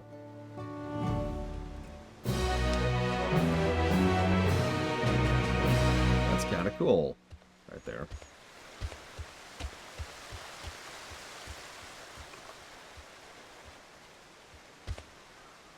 So, killed your stuff, got your meat. Here you go. Let's make some joikey. I want my joikey. I want my meat. I need my god flesh. Wants to taste god flesh. The key is to lay the strips in a well-lit area with cool, dry area. Good thing we're on top of a mountain, huh? The Dawn servant himself once tasted my jerky many years ago. Freezing! The head of resolve liked it so much he wolfed it down in moments. I can still recall the head of reason's look of disgust. Must you inhale it? There's no time to reminisce about the old days. There's work to be done. While you were hunting, I cooked you a little treat. Well, thank you.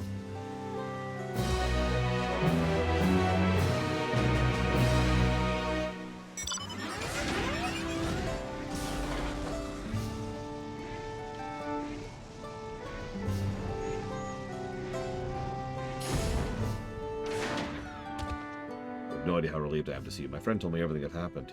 You know about Shirwagur, yes? They inhabit the vast Saltern they believe to be a gift from the gods.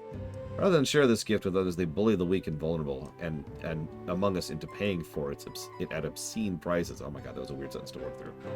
The worst part, the salt is delicious! Some would even say addictive. That's why so many of us continue to put ourselves in harm's way to barter with them. Long story short, our business relationship is complicated. It's my hope someday we can do business without fear of violent outbursts.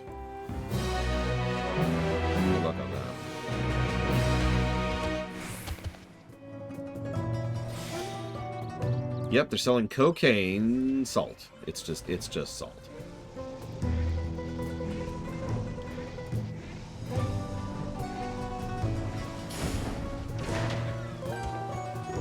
You have trouble finding everything? Nope. Here you go. Here's your medicine stuff.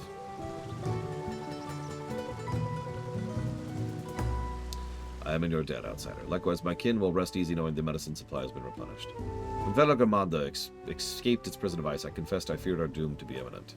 But not only did you and yours swiftly end its rampage, but puissant healing magics of your blue-clad companion saved many of your lives. Rest assured, the ingredients you brought today will be put to good use preparing medicine for those still convalescing. You're welcome. He did say thank you. I'm not being a dick about it.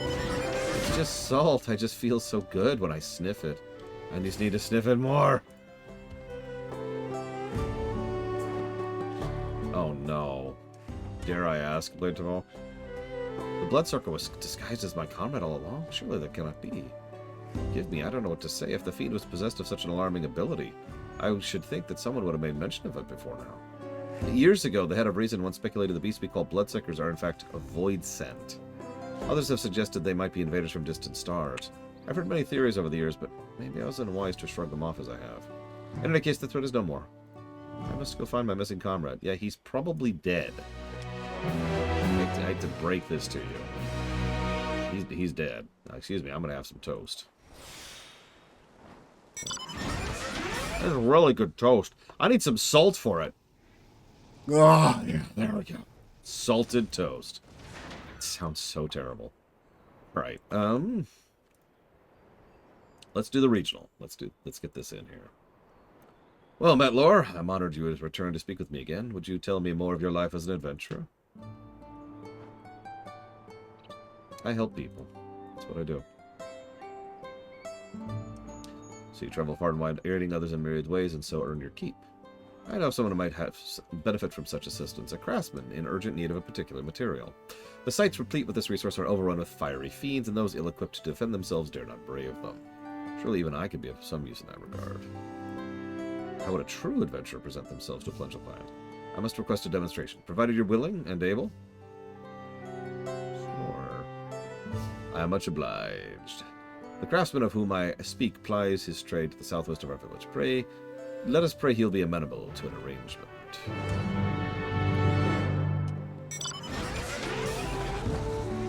Oh my god, Blade Jamal.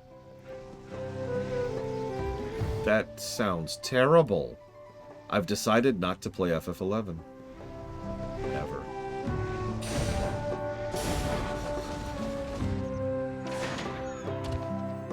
So this is the adventurer showing my old friend the ropes, huh?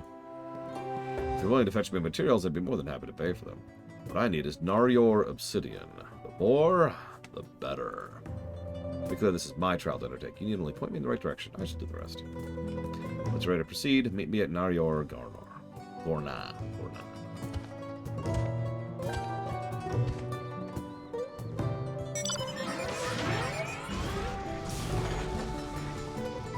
Why would you do this thing, Blade Tafal? Do you hate joy? Do you hate all that is good in the world?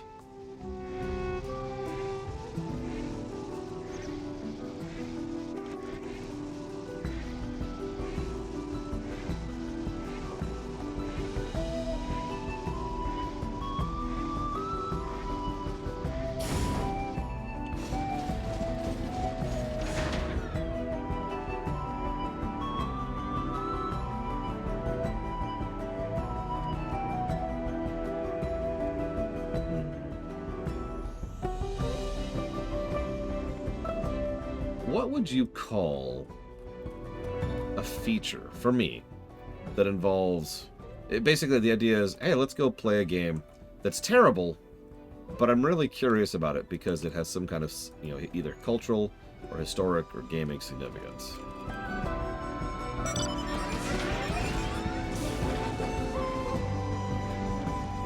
So we failed darkness, obvious. Yep.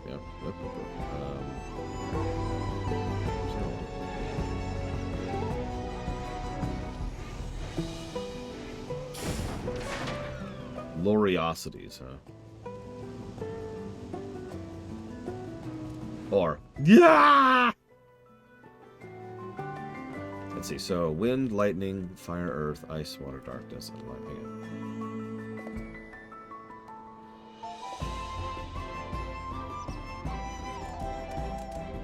What's missing from that? Wind, lightning, fire, earth, ice, water, darkness. Oh, and light. That is all of them. That is all of them. Okay, never mind. Lore investigation.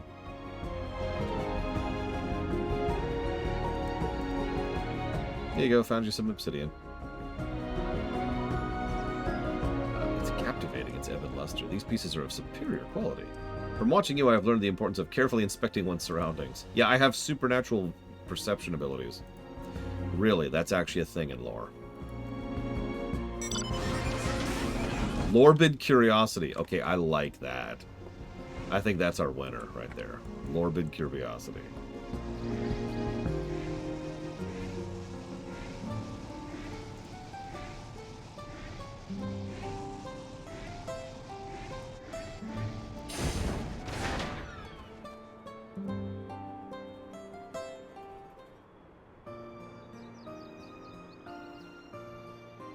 Welcome back. Judging from Merfurler's conspicuous absence, I presume he no longer needs your direct supervision. You may not know this, but Naryor obsidian is of historical significance to the Yokhui. When our people still ruled the continent, it was valued for the ease with which it could be snapped into razor-sharp weaponry, arrows, daggers, and the like. Well, it is our size and strength that enable us to dominate the other people of Tural. Tools like these were indispensable as well. Yes, they poisoned the soul of obsidian. Points if you get it. How ironic that once we had subjugated the so-called lesser races, we would so readily avail ourselves of their metalworks instead. Thus was obsidian weaponry rendered a relic of the past, and the material relegated to accoutrements for which the village is now known.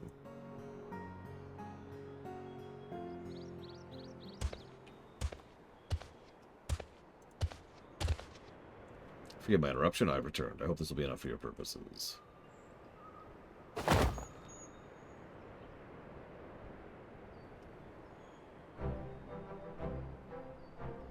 You hope? There's a tremendous amount, and all of exceptional quality, no less. You brought me a supply that'll last for moons to come. Please accept this payment as your reward. And I've added a little extra as a token of my gratitude.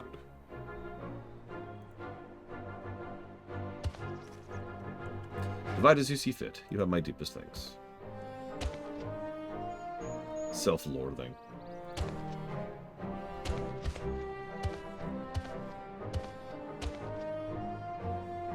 Perhaps I was too enthusiastic in my efforts. Well, he did seem appreciative. I realize now it's far more than a craftsman working alone could possibly acquire. As I doubt he'll have need of my services for the foreseeable future, I must seek out other clients if I'm to make a living. Yet I'm hard-pressed to think of any other prospects in the village. Of course, that's why you travel, to meet new people and find new opportunities. Let us move on. This experience, too, has been enlightening. And besides, I still need to give you your share.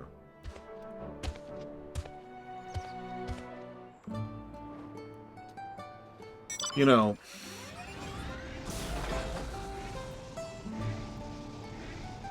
I keep mentally thinking of this as the FF10 expansion, but really, there's no basis in reality for that. This has been the FF11 expansion so far. And I'm not sure what I think about that. Lord, it's been a delight to learn from your trade from you. Rewarding, too, to discover that mere gathering of stone can be enough to spark joy in others. After today, I can say that aiding others has given me a newfound sense of fulfillment. Alas, opportunities may be lacking here. I would be honored if you'd advise me on my next course of action. You should go and give me your banana Pons cake. Give it to me! Well, no, just general vibe and tone, which isn't quite accurate anyways. FF10 obviously is this gloomy, despairing land, which is why it's also filled with bright, shining colors and things that are constantly distracting people from how despairing their reality is. Which sounds familiar, doesn't it? But that's it. It's very, very surface level. You know, even like culturally, 10 was different. 10 was all about the peninsula, the aquatic life, right? Very Hawaiian Islands kind of a thing. I mean, Spira is an archipelago, for God's sakes. This is definitely much more Middle American, Southern American kind of a thing. Greetings, Lore. I seek a new venture, which I may use my martial prowess to aid others. But the fact remains I'm unlikely to find one here. So, do you have any ideas? Yeah, go try another village, dude. Bruh. Our closest neighbors are the Pelo Pelo. Yes, yes. There are no few traveling Pelo Pelo who employ bodyguards. However, I'm unaccustomed to dealing with their kind and lack the confidence to approach them. The giant is afraid of approaching the midget. Especially given my unfamiliarity with this profession. Therefore, it pains me to impose upon your goodwill once more. Would you be willing to train me in the ways of the bodyguard? If so, I ask you join me outside the village on the path to the Shades of Grief. I mean, that would make sense, Mr. Red. Again, archipelago, right? Ocean life.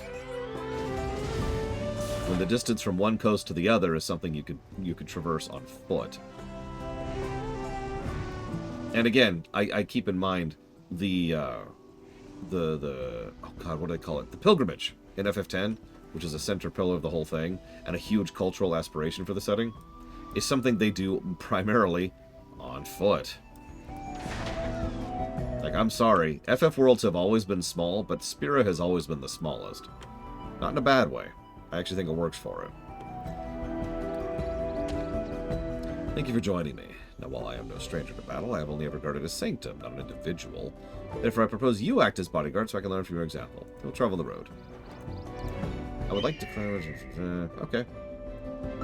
Should you fail to defend him? Nah, he's fine.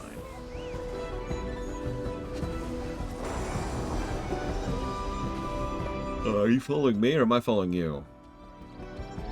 You're following me. Alright, let's go!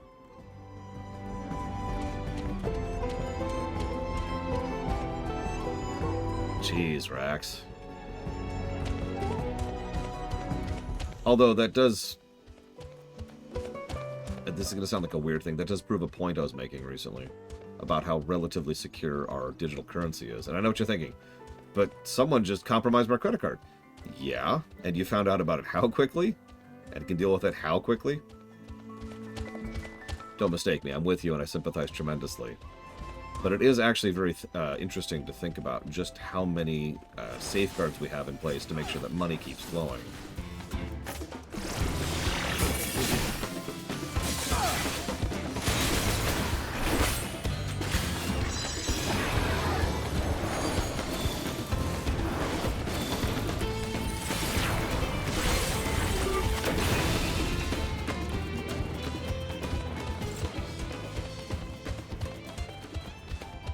This is also yet another reason why I try not to use swipers anymore. Swipers are so much easier to compromise than tap.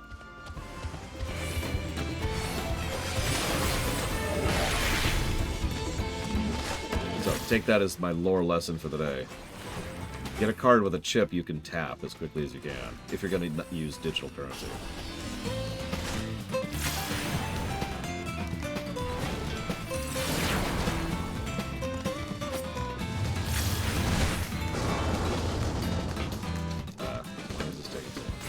Oh, I completely screwed up my cycle, that's why. Gotta pay attention more.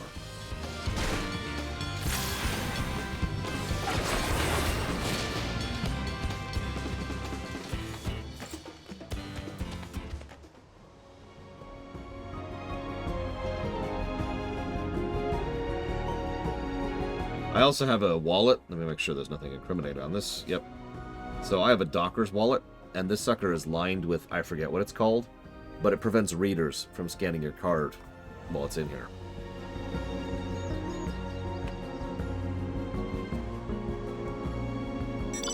Someone remind me, what is that called? Because that is another piece of good advice that people should be aware of. The material, I mean. That's a draw. I mean, yeah, it's the anti-RFID, but there's like it doesn't matter. Find a wallet or something. Wait, what? I lost my escort? He was right there. He is right there. Why did you get in combat, you idiot? Oh, for God's sakes.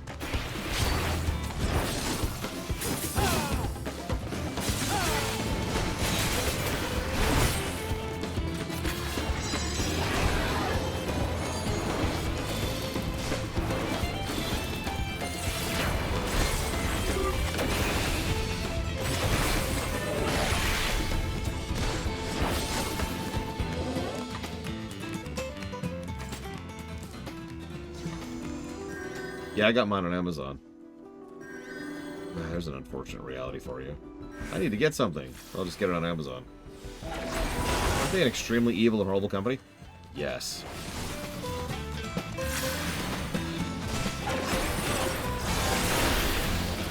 Just look for a wallet that blocks RFID. That's really all you need. Like, the brand I have isn't really going to help you too much because it could still be, you know, the wrong type.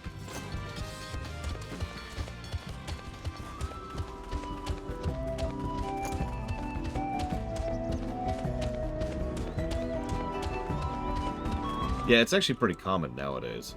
When I got this is actually kind of a frayed wallet. I might actually replace it soon. Because when I got it, it was relatively new. Also true, Enemy Show. Radio frequency identification, by the way, if you're wondering what that stands for.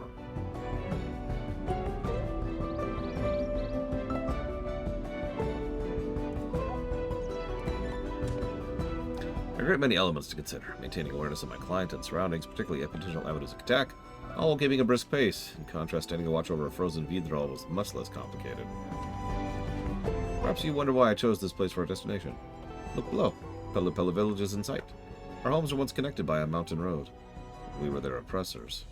Until Gulu Jalja put an end to our practice, we demanded yearly tribute, and in exchange granted them our protection. The elder Pelu Pelu have not forgotten. The memory of my kin as towering tyrants haunts them still. Times have changed. Now we treat them as equals. I hope to one day live on in their memories as a gentle guardian, but... Forgive me. My idle musings are of no moment. Let's return to the Echo.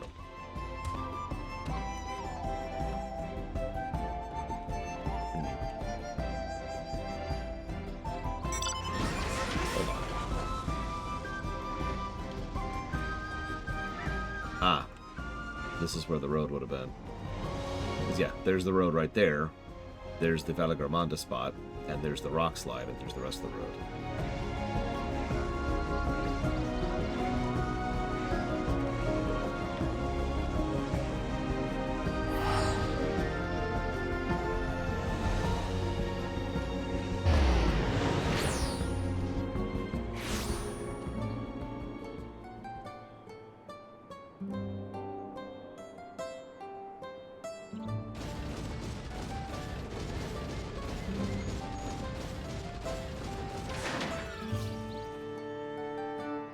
I am in your debt. You have helped me explore a potential life calling as a bodyguard. As a Yokhui warrior, I have the power to show the Pelu Pelu we are not our ancestors. We can offer them peace and protection as equals, not conquerors. That said, I cannot begin to pursue this goal until such a time as I find a client. So, find me a client. Okay. Lore, it's time I formally offered my services. And if it's not too much to ask, I'd like you to bear witness? Yeah, sure. While the Pelu Pelu who visit Warlord's Echo do not primarily do so to sell wares, we sometimes see fishers passing through on their way to carve her the first. Regardless of their trade, surely there's at least one who has need of protection. Come, let's ask around. So I have watched several WoW speedruns. I am not even aware of any FF14 speedruns, though I am sure they exist. Right? Like, surely they exist. Surely, surely, surely. I take it you're friends with this man? He just offered to be my bodyguard, and, well, I agreed without a moment's hesitation. Truth be told, I've always wanted to hire a Yokhui warrior, but was afraid the mere suggestion would cause them to laugh in my face. Nothing would delight me more than to visit Carvahur the First and fish my fill, but the place attracts a lot of mangy monsters. How am I to get any bites if I'm worried about something taking a bite out of me, huh? I can't wait to see how it goes. Come, let's get to it! I've heard the unstable energy around the lake seems to attract dangerous plant-like creatures. As this is my first bodyguard commission, would you join me? If I fall short in my duty... Wait, I just realized I'm voicing this wrong. If I fall short in my duty, I shall take comfort in the knowledge that you can defend the fisher in my stead.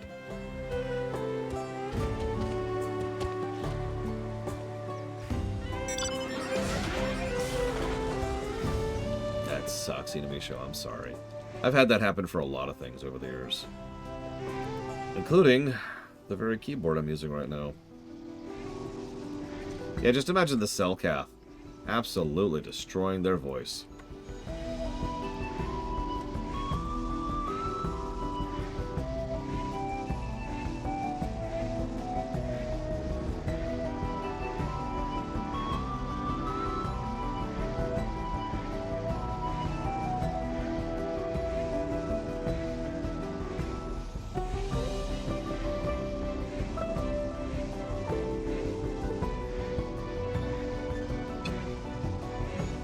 This is with flight speed.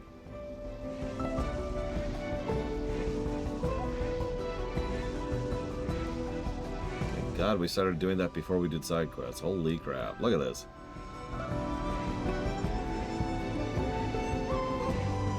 Yeah. There you are, Lore. As you can see, I've already dispatched one threat. It seems strangely aggressive. Perhaps I'm overthinking it, but caution may be warranted. Well, the Fisher and I lead the way back. I ask you watch our backs. Yeah, sure, sure.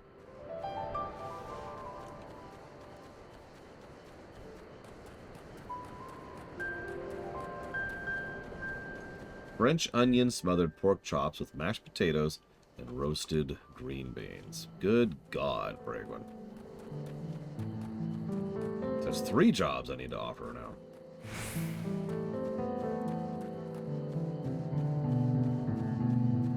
Yeah, I actually don't like caramelizing onions. It turns out very well, but, you know... So there's a presence of a marble seedling. Help! Oh.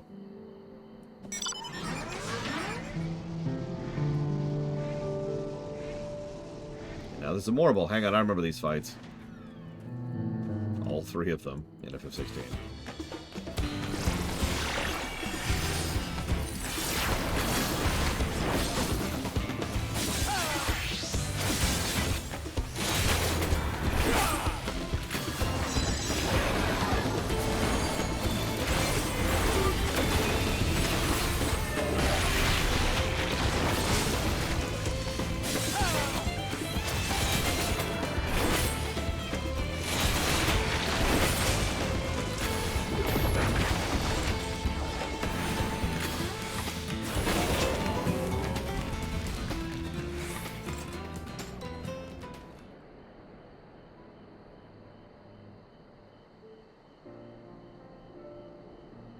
Forgive me. It seems this task was too great for me alone. I sensed the beast here had been affected by the energy of this place, but I did not anticipate that it might also see them grow to such prodigious size. That is nothing more than an excuse. I failed my client. I am unfit to be a bodyguard. Hey, now, don't be ridiculous. You were so committed to protecting me, you didn't have a chance to fight back, that's all. Especially not after that nasty blow you took. As far as I'm concerned, you did exactly as promised. You kept me safe. It's exactly what I would expect from a bodyguard. A gunbreaker, you say? I suppose it's a matter of perspective. How would you evaluate me, Laura? You are total garbage. But no one does a perfect job on their first try, is my actual answer to that. You're the man. Sure, there's room for improvement, but overall, it's a passing mark. Now then, with that brute out of commission, we ought to enjoy some peace and quiet for a while, eh? That settles it. I can't afford to let this opportunity slip off the hook. I'm going to fill my bucket while I can. Even after the harrowing experience, you remain undeterred. You have a strength of will that rivals any Akui.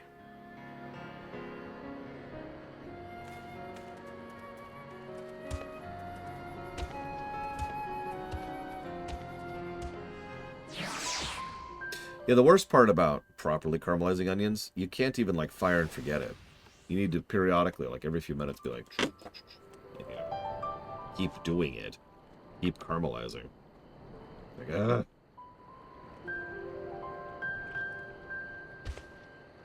What'd I tell you? Feast your eyes on this hardy haul. When it comes to fishing, being able to concentrate makes all the difference, and I owe it to the 2 of you standing watch. Now to drag my bucket back. Or you could ask the giant right next to you to help you carry it, just as a random thought.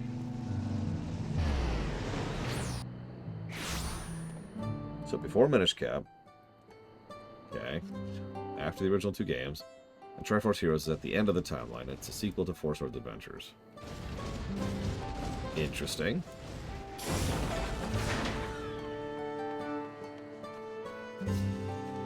Well, since Minish doesn't really connect to anything, I could see it being a prequel to Minish, even though there's no real connection to Minish.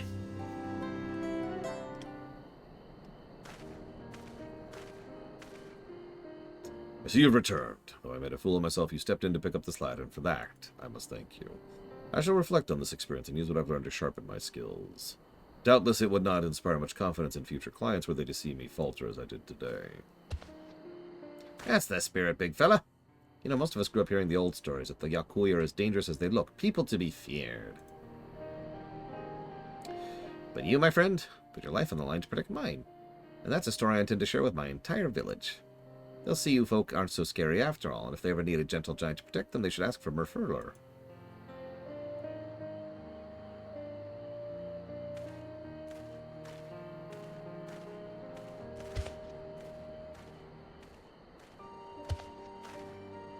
Lore, I know not what twist of fate led you to me, but I am grateful. Not just for today, but for everything you've done to help me. In hearing the fisherman's words, I realized the true reason I felt compelled to relinquish my post as Temple Guardian. A great honor though it was, deep down I yearned to protect not a place, but a people. The living, who have yet to finish their stories and be enshrined in memory.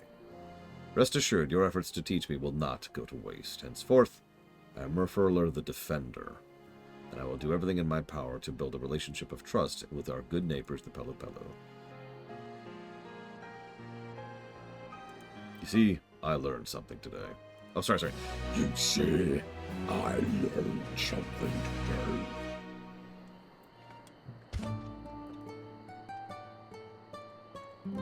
And this is probably our connection quest. We meet again, Lore. The occasion calls to mind a question I've been meaning to ask you. Do you recall the fisher who said he would sing my praises?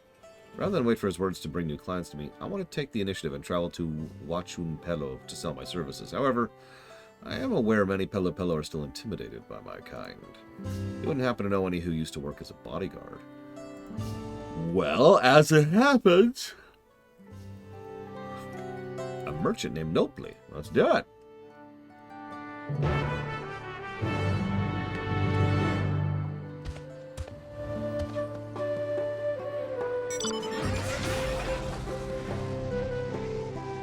Ironically, I was thinking something similar, Dream Whisper. It would probably do this whole setting, let's say this continent, something good, to have a regular tourism and trade with Eorzea. That's true, little one. That's a good point. And memory has already been a bit of a theme of this game.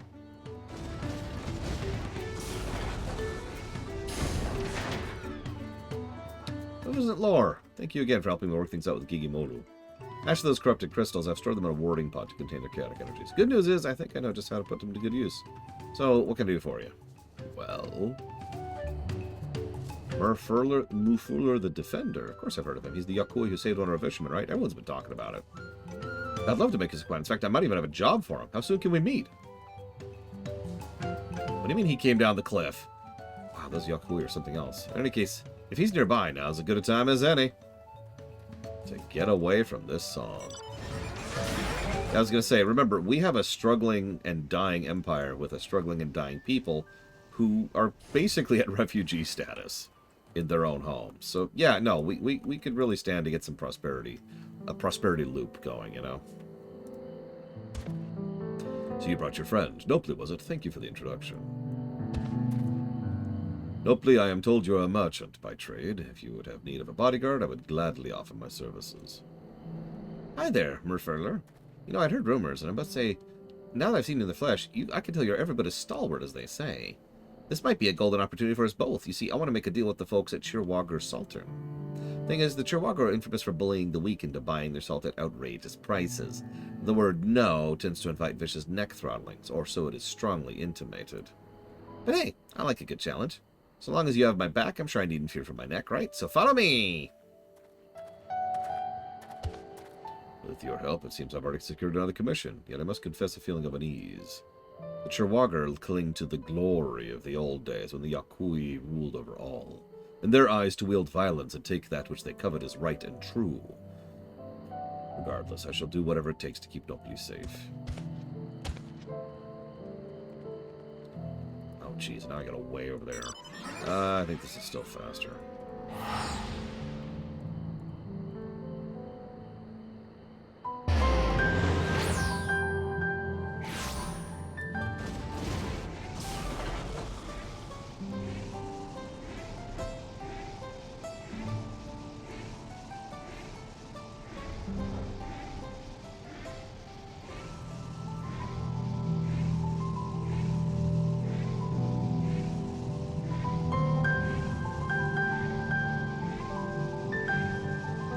Yeah, remember the last time we dealt with Nopli, he was taken advantage of by a Lalafell. Now we're dealing with something a little bit bigger and a little bit meaner.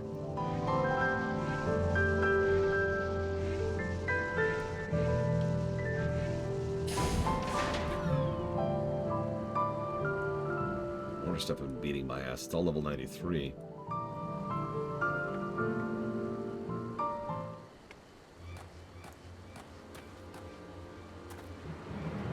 Wanted to barter. What offense is there in that?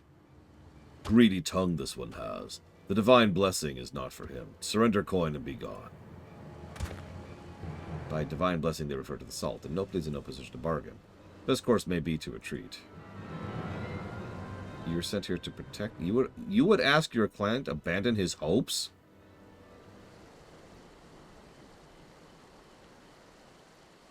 I see now.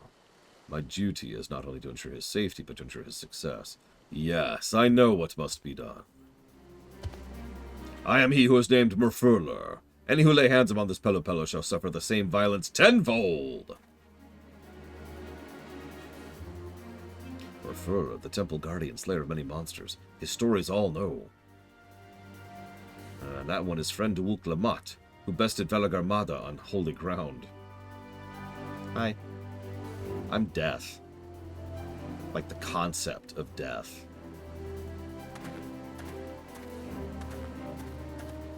Terribly sorry about this. I didn't mean to pressure anyone. Let's see if we can negotiate agreement, and if not, the three of us will be on our way before you know it. Of course, I wouldn't waste your time if I wasn't confident I could offer something worth your while. As we all know, the flames of Velagarmanda linger in these parts, yes? Well, I have to imagine all that everlasting fire would have a less than desirable effect on your crops and livestock. That's why you're forced to sell your salt at such high price, right? You have to make a living somehow. But what if I told you you could solve those by using corrupted crystals to solve your woes? These crystals have the ability to change the elemental aspect of natural energies. By constructing a series of converters, you can turn those undying flames into nutrients for the soil, and all sorts of wonderful things. Possibilities are endless. You offer miracle crystals for salt. Words of gold hide black intent. Any merchant who wears this mask is sworn to uphold the peddler's code of honor. We Pelopello pride ourselves in spreading joy through trade. This little trader protects his reputation with the ferocity you protect the Holy Lands. See his truth, heed his words. Corrupted crystals turn fire to earth, fill soil with life, and Urkopacha with green.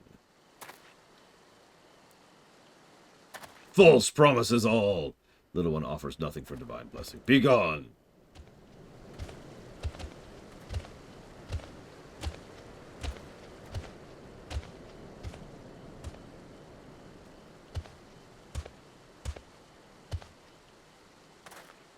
I will trust and trade divine blessing for your crystal.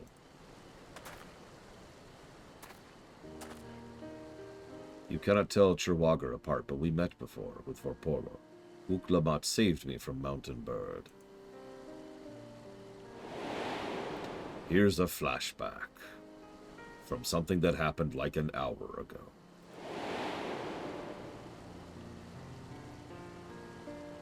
I remember her and our debt. The trader speaks wisdom, too. He is worthy. My kin are slow to change, proud and afraid, but not forever. With time comes truth and proof and trust.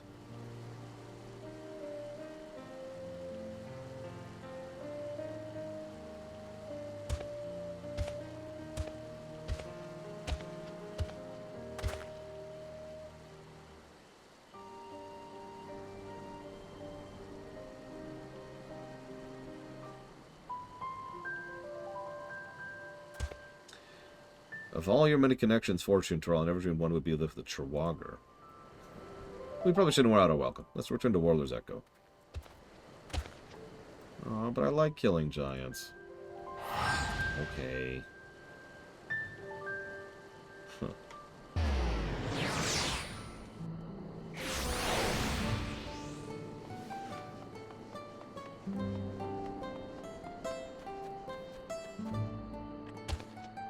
That didn't go as well as I'd hoped. I'd only managed to trade one measly crystal for a fistful of salt. But if we look on the bright side, it was a small yet crucial step towards building a trade relationship with the Chihuahua Salter. And to me, that's the wildest, biggest success I could have ever hoped for. Next stop, stock up on all different kinds of corrupted crystals from Gigomolu, then try my hand at building an elemental converter. I just know I can find a market for these things one way or the other. Yeah, terraforming probably has a market everywhere. Plus, when the Chihuahua see the actual results, they're sure to come around. It's all thanks to you, Laura, and your seemingly endless cavalcade of acquaintances. Yeah. Last, but certainly not least, I am grateful you were there to protect me, Merfurler. Meeting them in person was a lot scarier than I thought it would be, and, well, if not for you, I might have lost my nerve completely. Likewise, I was moved by your impassioned pitch. As a bodyguard, it was an honor to support such noble aspirations. Ah, you're making me blush. Anyway, I dare say I have plenty more work to offer you in the coming days, assuming you're up for it, of course. Lore, it was you who gave me the confidence to pursue a new line of work, and for that, I will always carry your memory in my heart.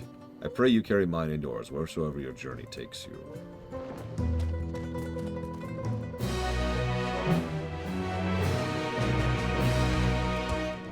Well, that was neat.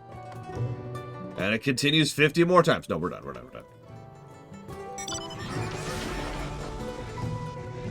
I have to go make sure that Zero's eating smog here. Or I guess flames. Okay. Yeah. Well, I am 20 minutes over my cutoff line. So I should probably go ahead and cut off for the night. Look, I'm hungry, Zero. That's why I'm gonna cook this capybara. Wait, is that capybara a god? Because if he is, oh boy. Tomorrow, whenever I wake up, we'll go ahead and continue and move on to, I guess, like the 5th zone now, 6th zone, something like that.